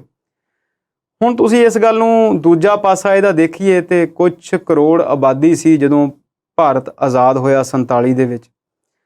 70-80 ਦੇ ਦਹਾਕਿਆਂ 'ਚ ਆਉਂਦੇ ਆਬਾਦੀ 70 ਕਰੋੜ ਦੇ ਨੇੜੇ ਤੇੜੇ ਹੋ ਗਈ ਭਾਰਤ ਦੀ, ਤੇ 2022 'ਚ ਇਹ ਆਬਾਦੀ 130 ਕਰੋੜ ਕਹਿੰਦੇ ਆ, ਕਿਉਂਕਿ ਅਸੀਂ ਪਿਛਲੇ 10 ਸਾਲਾਂ 'ਚ ਗਿਣਤੀ ਹੀ ਨਹੀਂ ਕੀਤੀ। ਤੇ ਇਹਨੂੰ ਤੁਸੀਂ ਇੱਦਾਂ ਹੀ ਮੰਨ ਲਈਏ ਤਾਂ ਵੀ ਇਹ ਜਿਹੜੀ ਆਬਾਦੀ ਆ ਉਹ 4 ਗੁਣਾ ਤੋਂ ਵੀ ਵੱਧ ਚੁੱਕੀ ਆ, 47 ਤੋਂ ਲੈ ਕੇ ਤੇ 80 ਤੋਂ ਲੈ ਕੇ ਹੁਣ ਤੱਕ ਜਿਹੜੀ ਆ ਉਹ ਦੁੱਗਣੀ ਹੋ ਚੁੱਕੀ ਆ। ਸੜਕਾਂ ਜੇ ਤੁਸੀਂ ਕਹੋ ਕਿ ਇਹ ਤੋਂ ਡਬਲ ਹੋ ਗਈਆਂ ਉਦੋਂ ਤੋਂ ਜਾਂ 3 ਗੁਣਾ ਚੌੜੀਆਂ ਹੋ ਗਈਆਂ, ਤੇ ਇਹ ਗੱਲ ਬਿਲਕੁਲ ਨਹੀਂ ਮੰਨੀ ਜਾ ਸਕਦੀ। ਇੱਕ ਸਾਲ ਦੇ ਅੰਕੜੇ ਸੀ ਕੋਈ 35-40 ਸਾਲ ਪਹਿਲਾਂ ਦੇ ਇੰਡੀਆ ਟੂਡੇ ਦੇ ਸੀਗੇ ਕਿ ਜਿੰਨੀਆਂ ਗੱਡੀਆਂ 1990 ਤੱਕ ਕੁੱਲ ਵਿਕੀਆਂ ਸੀ, ਉਨੀਆਂ 1991 'ਚ ਓਪਨ ਟਰੇਡ ਹੋਣ ਦੇ ਨਾਲ 1 ਸਾਲ 'ਚ ਹੀ ਵਿਕ ਗਈਆਂ। ਇਹਨਾਂ ਅੰਕੜਿਆਂ ਦੇ ਵਿੱਚ ਜਿਹੜੀਆਂ ਗੱਲਾਂ ਸਾਹਮਣੇ ਆਈਆਂ ਨੇ ਉਹ ਬਹੁਤ ਡਰਾਉਣ ਵਾਲੀਆਂ। ਜਿਹੜੀ ਤੁਸੀਂ ਸਵਾਲ ਪੁੱਛਿਆ ਸੀ ਕਿ ਉਹਦੇ ਪਿੱਛੇ ਜ਼ਿੰਮੇਵਾਰ ਕੌਣ ਆ ਜਾਂ ਇਹਦੇ ਪਿੱਛੇ ਕਾਰਨ ਕੀ ਨੇ, ਗੈਰ ਜ਼ਿੰਮੇਵਾਰ ਡਰਾਈਵਰੀ ਵੀ ਉਹਦੇ ਪਿੱਛੇ ਕਾਰਨ ਆ, ਵੱਧਦੀ ਹੋਈ ਭੀੜ ਵੀ ਉਹਦੇ ਪਿੱਛੇ ਕਾਰਨ ਆ, ਮੋਬਾਈਲ ਫੋਨ ਦਾ ਇਸਤੇਮਾਲ ਵੀ ਉਹਦੇ ਪਿੱਛੇ ਕਾਰਨ ਆ, ਟ੍ਰੇਨਿੰਗ ਨਾ ਲੈ ਕੇ ਡਰਾਈਵਿੰਗ ਲਾਇਸੈਂਸ ਬਣ ਜਾਣੇ ਵੀ ਉਹਦੇ ਪਿੱਛੇ ਕਾਰਨ ਆ। ਤੁਸੀਂ ਜਿੰਨੇ ਮਰਜ਼ੀ ਕਾਰਨ ਉਹਦੇ ਪਿੱਛੇ ਗਿਣ ਲਓ, ਪਰ ਜਦੋਂ ਅਸੀਂ ਇਸ ਰਿਪੋਰਟ ਦੀ ਗੱਲ ਕਰੀਏ ਤੇ ਉਹ ਇੱਕ ਹੈਰਾਨ ਕਰਨ ਵਾਲੇ ਅੰਕੜੇ ਸਾਹਮਣੇ ਦੱਸਦੀ ਹੈ। ਉਹ ਰਿਪੋਰਟ ਕਹਿੰਦੀ ਹੈ ਕਿ ਪੰਜਾਬ ਨੂੰ 2020 ਦੇ ਵਿੱਚ 15,000 ਕਰੋੜ ਦਾ ਨੁਕਸਾਨ ਹੋਇਆ। ਇਹਦੇ 'ਚ ਜਾਨਾਂ ਦਾ ਨੁਕਸਾਨ ਜਿਹੜਾ ਹੈ ਉਹ ਵੱਖਰਾ ਹੈ, ਕਿਉਂਕਿ ਜਾਨ ਦੀ ਕੀਮਤ ਨਹੀਂ ਲਾਈ ਜਾ ਸਕਦੀ। ਉਹ ਇਹਦਾ ਐਨਾਲਿਸਿਸ ਕਿੱਦਾਂ ਕਰਦੇ ਨੇ? ਉਹ ਐਨਾਲਿਸਿਸ ਕਰਦੇ ਨੇ ਗੱਡੀ ਦੇ ਨੁਕਸਾਨ ਤੋਂ, ਇਲਾਜ ਦੇ ਖਰਚ ਤੋਂ, ਪੁਲਿਸ ਦੀ ਐਕਸੀਡੈਂਟਾਂ ਦੇ ਉੱਤੇ ਹੋਣ ਵਾਲੀ ਜਿਹੜੀ ਖਰਚੇ ਆ ਉਹ ਕਿੱਦਾਂ ਜਾਂਦੇ ਨੇ, ਉੱਥੇ ਕੀ ਕੁਛ ਕਰਦੇ ਨੇ, ਫਾਈਲਾਂ ਬਣਦੀਆਂ ਆ, ਬੀਮਾ ਕਲੇਮ ਵੀ ਉਹਦੇ ਵਿੱਚ ਸ਼ਾਮਲ ਨੇ, ਤੇ ਉਸ ਬੰਦੇ ਨੇ ਲਾਈਫ ਦੇ ਵਿੱਚ ਕਿੰਨੀ ਆਊਟਪੁੱਟ ਦੇਣੀ ਸੀ, ਕਿੰਨਾ ਉਹਨੇ ਕੰਮ ਕਰਨਾ ਸੀ, ਉਹ ਵੀ ਸਾਰੀਆਂ ਚੀਜ਼ਾਂ ਉਹਦੇ 'ਚ ਸ਼ਾਮਲ ਨੇ। ਇਹਨਾਂ ਸਾਰਿਆਂ ਦਾ ਮੇਲ ਜੋਲ ਜਿਹੜਾ ਆ ਉਹ 15,000 ਕਰੋੜ ਦਾ ਕਰੀਬ ਦੱਸਦੇ ਨੇ 1 ਸਾਲ ਦਾ। ਤੇ ਇਸ 15,000 ਕਰੋੜ ਦੀ ਜਦੋਂ ਅਸੀਂ ਗਿਣਤੀ ਕਰਦੇ ਹਾਂ ਤੇ ਉਹ ਪੰਜਾਬ ਦੇ ਘਰੇਲੂ ਸਕਲ ਉਤਪਾਦ ਜਿਹਨੂੰ ਅਸੀਂ GDP ਕਹਿੰਦੇ ਹਾਂ, ਗ੍ਰੋਸ ਡੋਮੈਸਟਿਕ ਪ੍ਰੋਡਕਸ਼ਨ, ਉਹਦਾ 3% ਬਣਦਾ। ਪੰਜਾਬ ਜਿੰਨਾ ਕੁਝ ਬਣਾਉਂਦਾ ਆ ਇੱਕ ਸਾਲ 'ਚ, ਉਹਦਾ 3% ਵੱਡੀ ਅਮਾਊਂਟ ਆ, ਉਹ ਇਕੱਲੇ ਐਕਸੀਡੈਂਟ ਹੀ ਖਾ ਜਾਂਦੇ ਨੇ। 72% ਲੋਕ ਜਿਹੜੇ ਇਹਨਾਂ ਐਕਸੀਡੈਂਟਾਂ ਦੇ ਵਿੱਚ ਭਿਅੰਕਰ ਜ਼ਖਮੀ ਹੁੰਦੇ ਆ ਜਾਂ ਮਰਦੇ ਨੇ, ਉਹਨਾਂ ਦੀ ਉਮਰ ਜਿਹੜੀ ਹੈ 18 ਤੋਂ 45 ਸਾਲ ਦੇ ਵਿੱਚ ਦੱਸੀ ਜਾਂਦੀ। ਸੋ ਇਹਨੂੰ ਇਦਾਂ ਸਮਝ ਲਓ ਵੀ ਇੱਕ ਵੱਡਾ ਘਾਟਾ ਸਾਡੇ ਕੋਲ ਜਵਾਨ ਲੋਕਾਂ ਦਾ ਹੀ ਪੈਂਦਾ ਆ ਇਹਨਾਂ ਐਕਸੀਡੈਂਟ ਦੇ ਨਾਲ। 65% ਲੋਕ ਜਿਹੜੇ ਮਰਨ ਵਾਲੇ ਨੇ ਉਹ ਵੱਡੀਆਂ ਸੜਕਾਂ ਤੇ, ਜਾਣੀ ਕਿ GT ਰੋਡਸ, ਨੈਸ਼ਨਲ ਹਾਈਵੇ ਜਾਂ ਸਟੇਟ ਹਾਈਵੇ ਤੇ ਮਰਦੇ ਨੇ ਜੀ। ਤੇ ਜਿਹੜੇ 10 ਲੱਖ ਪਿੱਛੇ 124 ਲੋਕਾਂ ਦੀ ਮੌਤ ਇਹਨਾਂ ਹਾਦਸਿਆਂ 'ਚ ਹੁੰਦੀ ਆ। ਫਤਿਹਗੜ੍ਹ ਸਾਹਿਬ, ਨਵਾਂ ਸ਼ਹਿਰ ਜਿਹਨੂੰ ਅਸੀਂ ਸ਼ਹੀਦ ਭਗਤ ਸਿੰਘ ਨਗਰ ਕਹਿੰਦੇ ਆ, ਤੇ ਸਾਹਿਬਜ਼ਾਦਾ ਅਜੀਤ ਸਿੰਘ ਨਗਰ ਜਿਹੜਾ ਮੋਹਾਲੀ ਜ਼ਿਲ੍ਹਾ ਆ, ਇਹਨਾਂ ਦੀ ਜਿਹੜੀ ਗਿਣਤੀ ਆ ਉਹ ਵੱਧ ਐਕਸੀਡੈਂਟ ਵਾਲੇ ਸ਼ਹਿਰਾਂ ਦੇ ਵਿੱਚ ਗਿਣੀ ਜਾਂਦੀ ਆ। ਤੁਸੀਂ ਇੱਕ ਆਉਣ ਵਾਲੇ ਦਿਨਾਂ ਦੀ ਗੱਲ ਕੀਤੀ ਕਿ ਬੀਤੇ ਦਿਨਾਂ ਦੇ ਵਿੱਚ ਜੋ ਕੁਝ ਨੁਕਸਾਨ ਹੋਇਆ, ਇਹਨਾਂ ਦੇ ਨਾਲ ਜੇ ਅਸੀਂ ਫਿਰ ਉਸ ਗੱਲ ਨੂੰ ਦੇਖੀਏ ਤੇ ਸਭ ਤੋਂ ਵੱਧ ਕਸੂਰ ਜਿਹੜਾ ਆ ਉਹ ਤੇਜ਼ ਗਤੀ ਦਾ ਸੀ, ਤੇ ਨਾਲ ਦੀ ਨਾਲ ਦੂਜੇ ਪਾਸੇ ਜਾ ਕੇ ਗੱਡੀ ਚਲਾਉਣ ਦਾ ਜਿਹੜਾ ਨੁਕਸਾਨ ਦੱਸਿਆ ਜਾਂਦਾ। ਵੀ ਤੁਸੀਂ ਕਈ ਵਾਰੀ ਆਪਾਂ ਛੋਟਾ ਜਿਹਾ ਮੋੜ ਕੱਟ ਲੈਂਦੇ ਆ, ਵੀ ਲੌਂਗ ਤੋਂ ਜਾ ਕੇ ਜਾਂ ਦੂਰੋਂ ਜਾ ਕੇ ਯੂ ਟਰਨ ਨਹੀਂ ਲੈਂਦੇ। ਮੈਨੂੰ ਇਦਾਂ ਦੀ ਇੱਕ ਘਟਨਾ ਯਾਦ ਆਉਂਦੀ ਹੈ। ਸਾਡਾ ਇੱਕ ਦੋਸਤ ਪਿੱਛੇ ਜਿਹੇ ਕਿਸੇ ਯੂਰਪ ਦੇ ਮੁਲਕ ਤੋਂ ਆਇਆ, ਤੇ ਅਸੀਂ ਇੱਦਾਂ ਕਿਤੇ ਜਾ ਰਹੇ ਸੀ, ਤੇ ਅਸੀਂ ਵੀ ਇੱਦਾਂ ਛੋਟਾ ਜਿਹਾ ਇੱਕ ਟਰਨ ਲੈ ਲਿਆ ਵੀ ਚਲੋ ਹੁਣ ਬਹੁਤ ਦੂਰ ਕਾਹਤੇ ਜਾਣਾ, ਇੱਥੋਂ ਹੀ ਮੋੜ ਲੈਂਦੇ ਹਾਂ। ਗਲਤੀ ਮੰਨਦੇ ਹਾਂ, ਸਾਨੂੰ ਇਹੋ ਜਿਹੀਆਂ ਗੱਲਾਂ ਨਹੀਂ ਕਰਨੀਆਂ ਚਾਹੀਦੀਆਂ, ਤਾਂ ਜੇ ਕਰ ਲਈਏ ਤੇ ਉਹ ਕੈਮਰੇ ਤੇ ਬੋਲਣੀਆਂ ਨਹੀਂ ਪੈਂਦੀਆਂ। ਪਰ ਕਈ ਵਾਰ ਅਸੀਂ ਗੱਲ ਕਰਦੇ ਹਾਂ ਕਿ ਅਸੀਂ ਵੀ ਉਸੇ ਹੀ ਸਮਾਜ 'ਚ ਰਹਿੰਦੇ ਹਾਂ ਜਿੱਥੇ ਗਲਤੀਆਂ ਜਿਹੜੀਆਂ ਅਸੀਂ ਵੀ ਕਰਦੇ ਹਾਂ। ਉਹ ਸਾਨੂੰ ਦੱਸਣ ਲੱਗ ਪਿਆ, ਕਹਿੰਦਾ ਤੁਸੀਂ ਇੱਥੋਂ ਮਾੜਾ ਜਿਹਾ ਟਰਨ ਲੈ ਲਿਆ, ਕਹਿੰਦਾ ਜੇਕਰ ਇਹੀ ਟਰਨ ਤੁਸੀਂ ਬਾਹਰਲੇ ਮੁਲਕ 'ਚ ਲਿਆ ਹੁੰਦਾ ਜਿੱਥੋਂ ਉਹ ਆਇਆ ਸੀ, ਉਹ ਕਹਿੰਦਾ ਨਕਦ ਜੁਰਮਾਨਾ ਵੱਖਰਾ ਹੋਣਾ ਸੀ, ਜੇਲ੍ਹ ਵੱਖਰੀ ਹੋਣੀ ਸੀ, ਤਾ ਉਮਰ ਲਈ ਲਾਇਸੈਂਸ ਵੱਖਰਾ ਕੈਂਸਲ ਹੋਣਾ। ਜੇਕਰ ਅਜਿਹੀਆਂ ਸਖਤ ਸਜ਼ਾਵਾਂ ਹੋਣ ਤੇ ਫਿਰ ਸਾਰੀਆਂ ਚੀਜ਼ਾਂ ਜਿਹੜੀਆਂ ਉਹ ਕਾਬੂ 'ਚ ਰਹਿ ਸਕਦੀਆਂ। ਡਰਾਈਵਿੰਗ ਲਾਇਸੈਂਸ ਬਣਾਉਣਾ ਅੱਜ ਵੀ ਕਿੰਨਾ ਕੁ ਔਖਾ ਆ ਤੇ ਕਿੰਨੀ ਕੁ ਉਹਦੇ ਲਈ ਜਦੋਜਹਿਦ ਕਰਨੀ ਪੈਂਦੀ ਆ, ਉਹ ਅਸੀਂ ਸਾਰੇ ਜਾਣਦੇ ਹਾਂ। ਦੇਸ਼ ਦੀ ਆਬਾਦੀ ਦਾ 2.2% ਆ ਪੰਜਾਬ ਦਾ ਹਿੱਸਾ, ਤੇ ਮਰਨ ਵਾਲੇ ਲੋਕਾਂ ਦਾ ਜਿਹੜਾ ਪਰਸੈਂਟੇਜ ਆ ਪੰਜਾਬ ਦੇ ਵਿੱਚ 3.03%। ਮਤਲਬ ਅਸੀਂ ਇੰਨੇ ਕਾਹਲੇ ਆ ਸੜਕ ਦੇ ਉੱਤੇ, ਸਾਡੇ ਕੋਲ ਸਾਧਨ ਵੀ ਬਾਕੀ ਮੁਲਕਾਂ ਨਾਲੋਂ ਵੱਧ ਹੋ ਸਕਦੇ ਨੇ। ਠੀਕ ਹੈ ਗੱਲ ਕਿ ਅਸੀਂ ਜਿਹੜੀਆਂ ਚੀਜ਼ਾਂ ਉਹਦੇ 'ਚ ਵੱਧ ਉਹ ਵਰਤਦੇ ਹਾਂ ਜਾਂ ਵੱਧ ਸਾਡੇ ਕੋਲ ਸਾਜੋ ਸਮਾਨ ਹੈਗੇ ਨੇ, ਪਰ ਫੇਰ ਵੀ ਇਹ ਜਿਹੜੇ ਅੰਕੜੇ ਨੇ ਉਹ ਹੈਰਾਨ ਕਰਨ ਵਾਲੇ ਨੇ। ਦੇਸ਼ ਦੇ ਸਾਧਨਾਂ ਦੇ ਪੱਖੋਂ, ਜਵਾਨੀ ਦੇ ਪੱਖੋਂ 5000 ਤੋਂ ਜ਼ਿਆਦਾ ਐਕਸੀਡੈਂਟ ਪਿਛਲੇ ਸਮੇਂ ਦੇ ਵਿੱਚ ਕੈਲਕੂਲੇਟ ਕੀਤੇ ਗਏ। ਇਸ ਸਾਲ ਦੇ ਵਿੱਚ 5503 ਐਕਸੀਡੈਂਟ ਜਿਹੜੇ ਨੇ ਉਹ ਦੱਸੇ ਨੇ ਉਹਨਾਂ ਨੇ। ਇਹ ਉਹ ਐਕਸੀਡੈਂਟ ਨੇ ਸਵਲੀਨ ਜੀ ਜਿਹੜੇ ਰਿਕਾਰਡ ਹੋ ਗਏ, ਜਿੱਥੇ ਕਿਤੇ ਇੰਸ਼ੋਰੈਂਸ ਮੈਟਰ ਸੀ ਜਾਂ ਜਿੱਥੇ ਦੋਨਾਂ ਧਿਰਾਂ ਦੇ ਵਿੱਚ ਕਲੇਮ ਹੋ ਗਿਆ, FIR ਹੋ ਗਈ ਜਾਂ ਪੁਲਿਸ ਤੱਕ ਖਬਰ ਪਹੁੰਚ ਗਈ, ਜਿਹੜੇ ਐਕਸੀਡੈਂਟ ਵਾਕਈ ਰਿਕਾਰਡ ਹੋ ਗਏ। ਹਲੇ ਇਹਦੇ ਵਿੱਚ ਬਹੁਤ ਸਾਰੇ ਅਜਿਹੇ ਵੀ ਹੋਣਗੇ ਜਿਨ੍ਹਾਂ ਦੀ ਕਿਤੇ ਗੱਲ ਹੀ ਨਹੀਂ ਆਈ, ਕਿਤੇ ਪਿੰਡ 'ਚ ਐਕਸੀਡੈਂਟ ਹੋ ਗਿਆ, ਦੋਨੋਂ ਧਿਰਾਂ ਨੇ ਸਹਿਮਤੀ ਕਰ ਲਈ ਜਾਂ ਕਿਤੇ ਰਿਕਾਰਡ ਹੀ ਨਹੀਂ ਹੋਇਆ। ਕਈ ਵਾਰ ਅਣਪਛਾਤੇ ਜਿਹੜੇ ਉਹ ਵੀ ਰਹਿ ਗਏ। ਇਹਨਾਂ ਦੇ ਵਿੱਚੋਂ 3898 ਮੌਤਾਂ ਜਿਹੜੀਆਂ ਨੇ ਉਹ ਹੋਈਆਂ ਨੇ। ਔਨ ਐਨ ਐਵਰੇਜ 11 ਦੇ ਕਰੀਬ ਰੋਜ਼ ਦੀ ਮੌਤ ਜਿਹੜੀ ਆ ਉਹ ਦੱਸੀ ਜਾਂਦੀ ਹੈ। 1737 ਭਿਅੰਕਰ ਰੂਪ ਦੇ ਵਿੱਚ ਜਾਂ ਗੰਭੀਰ ਜ਼ਖਮੀ ਹੋਏ, ਜਿੱਥੇ ਕਈ ਵਾਰ ਅੰਗ ਭੰਗ ਹੋ ਗਿਆ ਤੇ ਬੰਦੇ ਜਿਹੜੇ ਨੇ ਉਹ ਅਪਾਹਜ ਵੀ ਹੋ ਗਏ ਜੀ।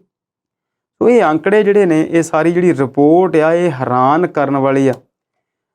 ਅਸੀਂ ਦੇਖਿਆ ਕਈ ਵਾਰ ਕਿ ਹਾਲਾਤ ਜਿਹੜੇ ਨੇ ਉਹ ਇੰਨੇ ਸੁਖਾਵੇਂ ਨਹੀਂ ਹੁੰਦੇ। ਕਈ ਵਾਰ ਸਾਨੂੰ ਐਮਰਜੈਂਸੀ ਦੇ ਵਿੱਚ ਵੀ ਕਿਤੇ ਜਾਣਾ ਪੈਂਦਾ, ਪਰ ਫੇਰ ਵੀ ਜੇਕਰ ਥੋੜ੍ਹੀ ਜਿਹੀ ਸੁਹਿਰਦਤਾ ਤੋਂ, ਥੋੜ੍ਹੀ ਜਿਹੀ ਸੰਜਮ ਤੋਂ ਕੰਮ ਲਿਆ ਜਾਵੇ ਤੇ ਬੈਟਰ ਲੇਟ ਦੈਨ ਨੈਵਰ ਜਿਹੜੀ ਗੱਲ ਲਿਖੀ ਹੋਈ ਆ ਉਹਦੇ ਤੇ ਅਮਲ ਕਰਦੇ ਹਾਂ, ਅਸੀਂ ਬਹੁਤ ਸਾਰੀਆਂ ਜਾਨਾਂ ਵੀ ਬਚਾ ਸਕਦੇ ਹਾਂ। ਆਪਣੀ ਜਾਨ ਜਿਹੜੀ ਆ ਉਹ ਵੀ ਜੋਖਮ ਤੇ ਪਾ ਕੇ ਅਸੀਂ ਸੜਕ ਤੇ ਚੱਲਦੇ ਹਾਂ। ਉਹ ਫਿਰ ਉਹ ਚੁਟਕਲਿਆਂ ਵਰਗੀਆਂ ਗੱਲਾਂ ਕਈ ਬਣੀਆਂ ਹੋਈਆਂ ਨੇ। ਕੋਈ ਵਿਦੇਸ਼ੀ ਆਇਆ ਹੋਇਆ ਸੀ ਅਮਰੀਕਾ ਤੋਂ ਜਾਂ ਇੰਗਲੈਂਡ ਤੋਂ, ਉਹ ਸਵੇਰੇ ਤਿਆਰ ਹੁੰਦਾ, ਉਹ ਕਹਿੰਦਾ ਵੀ ਬ੍ਰੇਕਫਾਸਟ ਬਣਾ, ਮੈਂ ਜੰਗ ਲੜਨ ਜਾਣਾ। ਉਹ ਘਰ ਵਾਲੀ ਕਹਿੰਦੀ ਜੰਗ ਲੜਨ ਜਾਣਾ? ਉਹ ਕਹਿੰਦਾ ਹੁਣ ਇੱਥੋਂ ਸੜਕ ਤੇ ਜਾਣਾ ਸ਼ਹਿਰ ਨੂੰ 20 ਕਿਲੋਮੀਟਰ ਹੈ ਤੇ ਪਤਾ ਥੋੜ੍ਹਾ ਲੱਗਦਾ ਕੌਣ ਕਿੱਧਰੋਂ ਆ ਗਿਆ, ਕੌਣ ਕਿੱਧਰੋਂ ਆ ਗਿਆ। ਜੰਗ ਵਾਲੀ ਤਾਂ ਸਥਿਤੀ ਬਣੀ ਹੋਈ ਹੈ। ਤੁਸੀਂ ਕਿਸੇ ਵੀ ਸ਼ਹਿਰ ਦੇ ਕਿਸੇ ਵੀ ਚੌਰਾਹੇ 'ਚ ਜਾ ਕੇ ਦੇਖ ਲਓ, ਰੈੱਡ ਲਾਈਟ ਕਿਤੇ ਹੁੰਦੀ ਹੈ, ਲੋਕ ਕਿਤੇ ਖੜੇ ਹੁੰਦੇ ਆ, ਜੈਬਰਾ ਕ੍ਰਾਸਿੰਗ ਕਿਤੇ ਆ। ਨਾ ਕਿਸੇ 2 ਵੀਲਰ ਵਾਲੇ ਨੂੰ ਫਿਕਰ ਹੈ, ਨਾ ਕਿਸੇ 4 ਵੀਲਰ ਵਾਲੇ ਨੂੰ ਫਿਕਰ ਹੈ।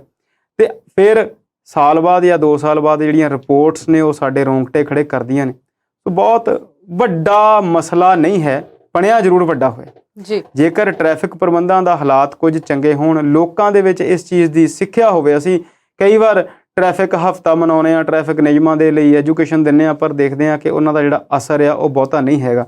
ਮੈਂ ਇਸ ਵਿਸ਼ੇ 'ਚ ਇੱਕ ਗੱਲ ਆਪ ਦੇ ਕੋਲੋਂ ਛੋਟੀ ਜਿਹੀ ਜੋੜਨੀ ਚਾਹੁੰਦਾ। ਤੁਸੀਂ ਕਿਸੇ ਵੀ ਪੰਜਾਬ ਦੇ ਸਕੂਲ 'ਚ ਚਲੇ ਜਾਓ, ਜਿਹੜਾ 10ਵੀਂ ਤੋਂ ਬਾਅਦ ਦਾ ਸਕੂਲ ਹੋਵੇ, 10ਵੀਂ ਵਾਲਾ, +1 ਵਾਲਾ, +2 ਵਾਲਾ, ਉੱਥੇ ਤੁਹਾਨੂੰ ਮੈਜੋਰਟੀ ਆਫ ਸਟੂਡੈਂਟਸ ਜਿਹੜੇ ਆ ਉਹ 2 ਵੀਲਰ ਤੇ ਸਕੂਲ ਆਉਂਦੇ ਮਿਲਣਗੇ। ਬਿਲਕੁਲ ਮੈਜੋਰਟੀ। ਚੰਗੇ ਸਕੂਲਾਂ ਦੀ ਜੇ ਗੱਲ ਕਰੀਏ ਤਾਂ ਸਾਰੇ ਹੀ ਬੱਚੇ ਜਿਹੜੇ ਨੇ ਉਹ ਸਕੂਟਰ ਮੋਟਰਸਾਈਕਲਾਂ ਦੇ ਉੱਤੇ ਸਕੂਲ ਆਉਂਦੇ ਹੋਣਗੇ। ਜਦ ਕਿ ਅਸੀਂ ਜਾਣਦੇ ਹਾਂ ਕਿ 18 ਸਾਲ ਤੱਕ ਦਾ ਬੱਚਾ ਜਿਹੜਾ ਆ ਉਹ ਰੈਗੂਲਰ ਪੜ੍ਹਾਈ ਜੇ ਕਰਦਾ ਹੋਵੇ ਤਾਂ ਉਹ +2 'ਚ ਪੜ੍ਹਦਾ ਹੁੰਦਾ ਜੀ। ਕੁਝ ਕੁ ਹੋਣਗੇ ਜਿਨ੍ਹਾਂ ਦੀ ਉਮਰ 18 ਤੋਂ ਪਲੱਸ ਹੁੰਦੀ ਹੋਵੇ, ਤੇ ਭਾਰਤ ਦੇ ਵਿੱਚ ਜਿਹੜਾ ਲਾਇਸੈਂਸ ਆ ਉਹ 18 ਸਾਲ ਤੱਕ ਮਿਲਦਾ। ਸੋ ਹੁਣ ਤੁਸੀਂ ਇਸ ਗੱਲ ਨੂੰ ਇਦਾਂ ਦੇਖੋ ਵੀ ਕਿੱਡੀ ਵੱਡੀ ਅਣਗਹਿਲੀ ਆ ਇਹ ਪ੍ਰਸ਼ਾਸਨ ਦੀ, ਮਾਪਿਆਂ ਦੀ, ਤੇ ਨਾਲ ਦੀ ਨਾਲ ਸਕੂਲ ਦੇ ਐਡਮਿਨਿਸਟ੍ਰੇਸ਼ਨ ਦੀ, ਵਿੱਚੇ ਟੀਚਰਾਂ ਦੀ, ਵਿੱਚੇ ਸਕੂਲ ਦੇ ਪ੍ਰਬੰਧਕਾਂ ਦੀ ਤੇ ਪ੍ਰਿੰਸੀਪਲ ਦੀ। ਉਹ ਜਾਣਦੇ ਨੇ ਕਿ ਇਹ ਬੱਚੇ 2 ਵੀਲਰਾਂ ਤੇ ਸਕੂਲ ਆ ਰਹੇ ਨੇ, ਉਹ ਜਾਣਦੇ ਨੇ ਕਿ ਇਹਨਾਂ ਬੱਚਿਆਂ ਕੋਲ ਲਾਇਸੈਂਸ ਨਹੀਂ ਹਨ, ਉਹ ਜਾਣਦੇ ਨੇ ਕਿ ਇਹ ਬੱਚੇ ਜਿਹੜੇ ਆ ਬਿਨਾਂ ਹੈਲਮਟ ਤੋਂ ਆ ਰਹੇ ਨੇ, ਤੇ ਇਹ ਕਿੰਨੀ ਵੱਡੀ ਗੱਲ ਹੈ। ਤਾਂ ਅਸੀਂ ਤੇਲ ਦੀਆਂ ਕੀਮਤਾਂ ਦੀ ਗੱਲ ਕਰਦੇ ਹਾਂ, ਮਹਿੰਗਾਈ ਦੀ ਗੱਲ ਕਰਦੇ ਹਾਂ, ਪਰ ਅਸੀਂ ਇਹ ਵੀ ਜਾਣਦੇ ਹਾਂ ਕਿ ਸਕੂਲ ਜਿਹੜੇ ਨੇ ਉਹ ਘਰਾਂ ਤੋਂ 1, 2, 4 ਕਿਲੋਮੀਟਰ ਤੋਂ ਦੂਰ ਬਹੁਤ ਘੱਟ ਨੇ। ਤੇ ਜੇਕਰ ਅਸੀਂ ਇਹੋ ਜਿਹੀਆਂ ਪਿਰਤਾਂ ਪਾਈਆਂ ਹੋਣ, ਇਹੋ ਜਿਹੀਆਂ ਬੱਚਿਆਂ ਨੂੰ ਸਿਖਲਾਈ ਇਹੋ ਜਿਹੀ ਦਿੱਤੀ ਹੋਵੇ ਜੋ ਸਾਈਕਲ ਤੇ ਸਕੂਲ ਜਾਣ, ਤੇ ਉਹਨਾਂ ਦੇ ਲਈ ਸਿਹਤ ਲਈ ਵੀ ਚੰਗੀ ਗੱਲ ਹੈ, ਵਾਤਾਵਰਣ ਲਈ ਵੀ ਚੰਗੀ ਗੱਲ ਹੈ, ਆਰਥਿਕ ਪੱਖੋਂ ਵੀ ਚੰਗੀ ਗੱਲ ਹੈ, ਤੇ ਜਿਹੜੀਆਂ ਐਕਸੀਡੈਂਟਲ ਰਿਪੋਰਟਸ ਨੇ ਇਹਨਾਂ ਦੇ ਵਿੱਚ ਵੀ ਫਿਰ ਵੱਡੀ ਕਮੀ ਜਿਹੜੀ ਆ ਉਹ ਆ ਸਕਦੀ ਆ। ਤੇ ਇਸ ਕੰਮ ਲਈ ਕੋਈ ਕਾਨੂੰਨ ਪਾਸ ਕਰਨ ਦੀ ਲੋੜ ਨਹੀਂ ਹੈਗੀ। ਪੇਰੈਂਟ ਟੀਚਰਸ ਦੀ ਮੀਟਿੰਗ ਹੁੰਦੀ ਆ, ਸਕੂਲਾਂ ਦੇ ਮੁਖੀ ਨੇ ਉਹ ਵਿਦਿਆਰਥੀਆਂ ਨਾਲ ਜਾਂ ਵਿਦਿਆਰਥੀਆਂ ਦੇ ਮਾਪਿਆਂ ਨਾਲ ਮਿਲ ਕੇ ਇਹ ਫੈਸਲਾ ਕਰ ਲੈਣ, ਤੇ ਇਹ ਜਿਹੜਾ ਮਸਲਾ ਆ ਉਹ ਝੱਟ ਹੀ ਹੱਲ ਹੋ ਸਕਦਾ ਜੀ। ਸੋ ਇਹੋ ਜਿਹੀਆਂ ਰਿਪੋਰਟਾਂ ਜਿਹੜੀਆਂ ਨੇ ਇਹ ਸਾਡੇ ਲਈ ਇਸੇ ਕਰਕੇ ਹੀ ਪਬਲਿਸ਼ ਕੀਤੀਆਂ ਜਾਂਦੀਆਂ ਨੇ ਕਿ ਇਹਨਾਂ ਤੋਂ ਸੇਧ ਲੈ ਕੇ ਸਰਕਾਰਾਂ ਜਿਹੜੀਆਂ ਨੇ ਕੁਝ ਅਗਲੇ ਕਦਮ ਉਠਾਉਣ। ਕੱਲੀਆਂ ਸਰਕਾਰਾਂ ਹੀ ਨਹੀਂ, ਪ੍ਰਸ਼ਾਸਨ ਤੇ ਆਮ ਲੋਕ ਵੀ ਇਹਦੇ ਤੋਂ ਬਚਣ। ਜੀ ਬਿਲਕੁਲ। ਬਾਹਰਲੇ ਮੁਲਕਾਂ 'ਚ ਜੇ ਉਮਰ ਤੋਂ ਪਹਿਲਾਂ, ਲਾਇਸੈਂਸ ਤੋਂ ਪਹਿਲਾਂ ਬੱਚਾ ਗੱਡੀ ਚਲਾਉਣੀ ਵੀ ਚਾਹੁੰਦਾ ਹੈ ਤੇ ਮਾਪਿਆਂ ਕੋਲੋਂ ਬਕਾਇਦਾ ਲਿਖਾਉਂਦੀਆਂ ਨੇ ਸਰਕਾਰਾਂ ਕਿ ਜ਼ਿੰਮੇਵਾਰੀ ਤੁਹਾਡੀ ਹੈ, ਤੇ ਸਾਡੇ ਇੱਥੇ ਮਾਪੇ ਆਪ ਹੀ ਲੈ ਕੇ ਦੇ ਦਿੰਦੇ ਨੇ। ਖੈਰ ਊਣਤਾਈਆਂ ਬੜੇ ਪਾਸੇ ਨੇ, ਇਸ ਬਾਰੇ ਗੱਲਬਾਤ ਅੱਜ ਨਹੀਂ ਕਰਾਂਗੇ ਕਿਉਂਕਿ ਪ੍ਰੋਗਰਾਮ ਦਾ ਜਿਹੜਾ ਸਮਾਂ ਆ ਉਹ ਇੱਥੇ ਖਤਮ ਹੋ ਚੁੱਕਾ ਹੈ। ਸ਼ਰਮਾ ਜੀ ਤੁਹਾਡਾ ਬਹੁਤ ਬਹੁਤ ਧੰਨਵਾਦ, ਤੁਸੀਂ ਸਟੂਡੀਓ 'ਚ ਆਏ। ਸ਼ੁਕਰੀਆ ਸੁਲੀਨ ਜੀ। ਉਮੀਦ ਕਰਦੇ ਹਾਂ ਕਿ ਸਾਡੇ ਦਰਸ਼ਕਾਂ ਨੂੰ ਸਾਡਾ ਅੱਜ ਦਾ ਪ੍ਰੋਗਰਾਮ ਪਸੰਦ ਆਇਆ ਹੋਵੇਗਾ। ਅਗਲੀ ਵਾਰ ਨਵੇਂ ਮੁੱਦਿਆਂ ਤੇ ਨਵੀਂ ਗੱਲਬਾਤ ਲੈ ਕੇ ਹਾਜ਼ਰ ਹੋਵਾਂਗੇ, ਤੇ ਤੁਸੀਂ ਇਸੇ ਤਰ੍ਹਾਂ ਜੁੜੇ ਰਹੋ ਪੰਜਾਬੀ ਨੈਸ਼ਨਲ ਟੀਵੀ ਦੇ ਨਾਲ। ਉਮੀਦ ਤੁਹਾਡੀ, ਕੋਸ਼ਿਸ਼ ਸਾਡੀ।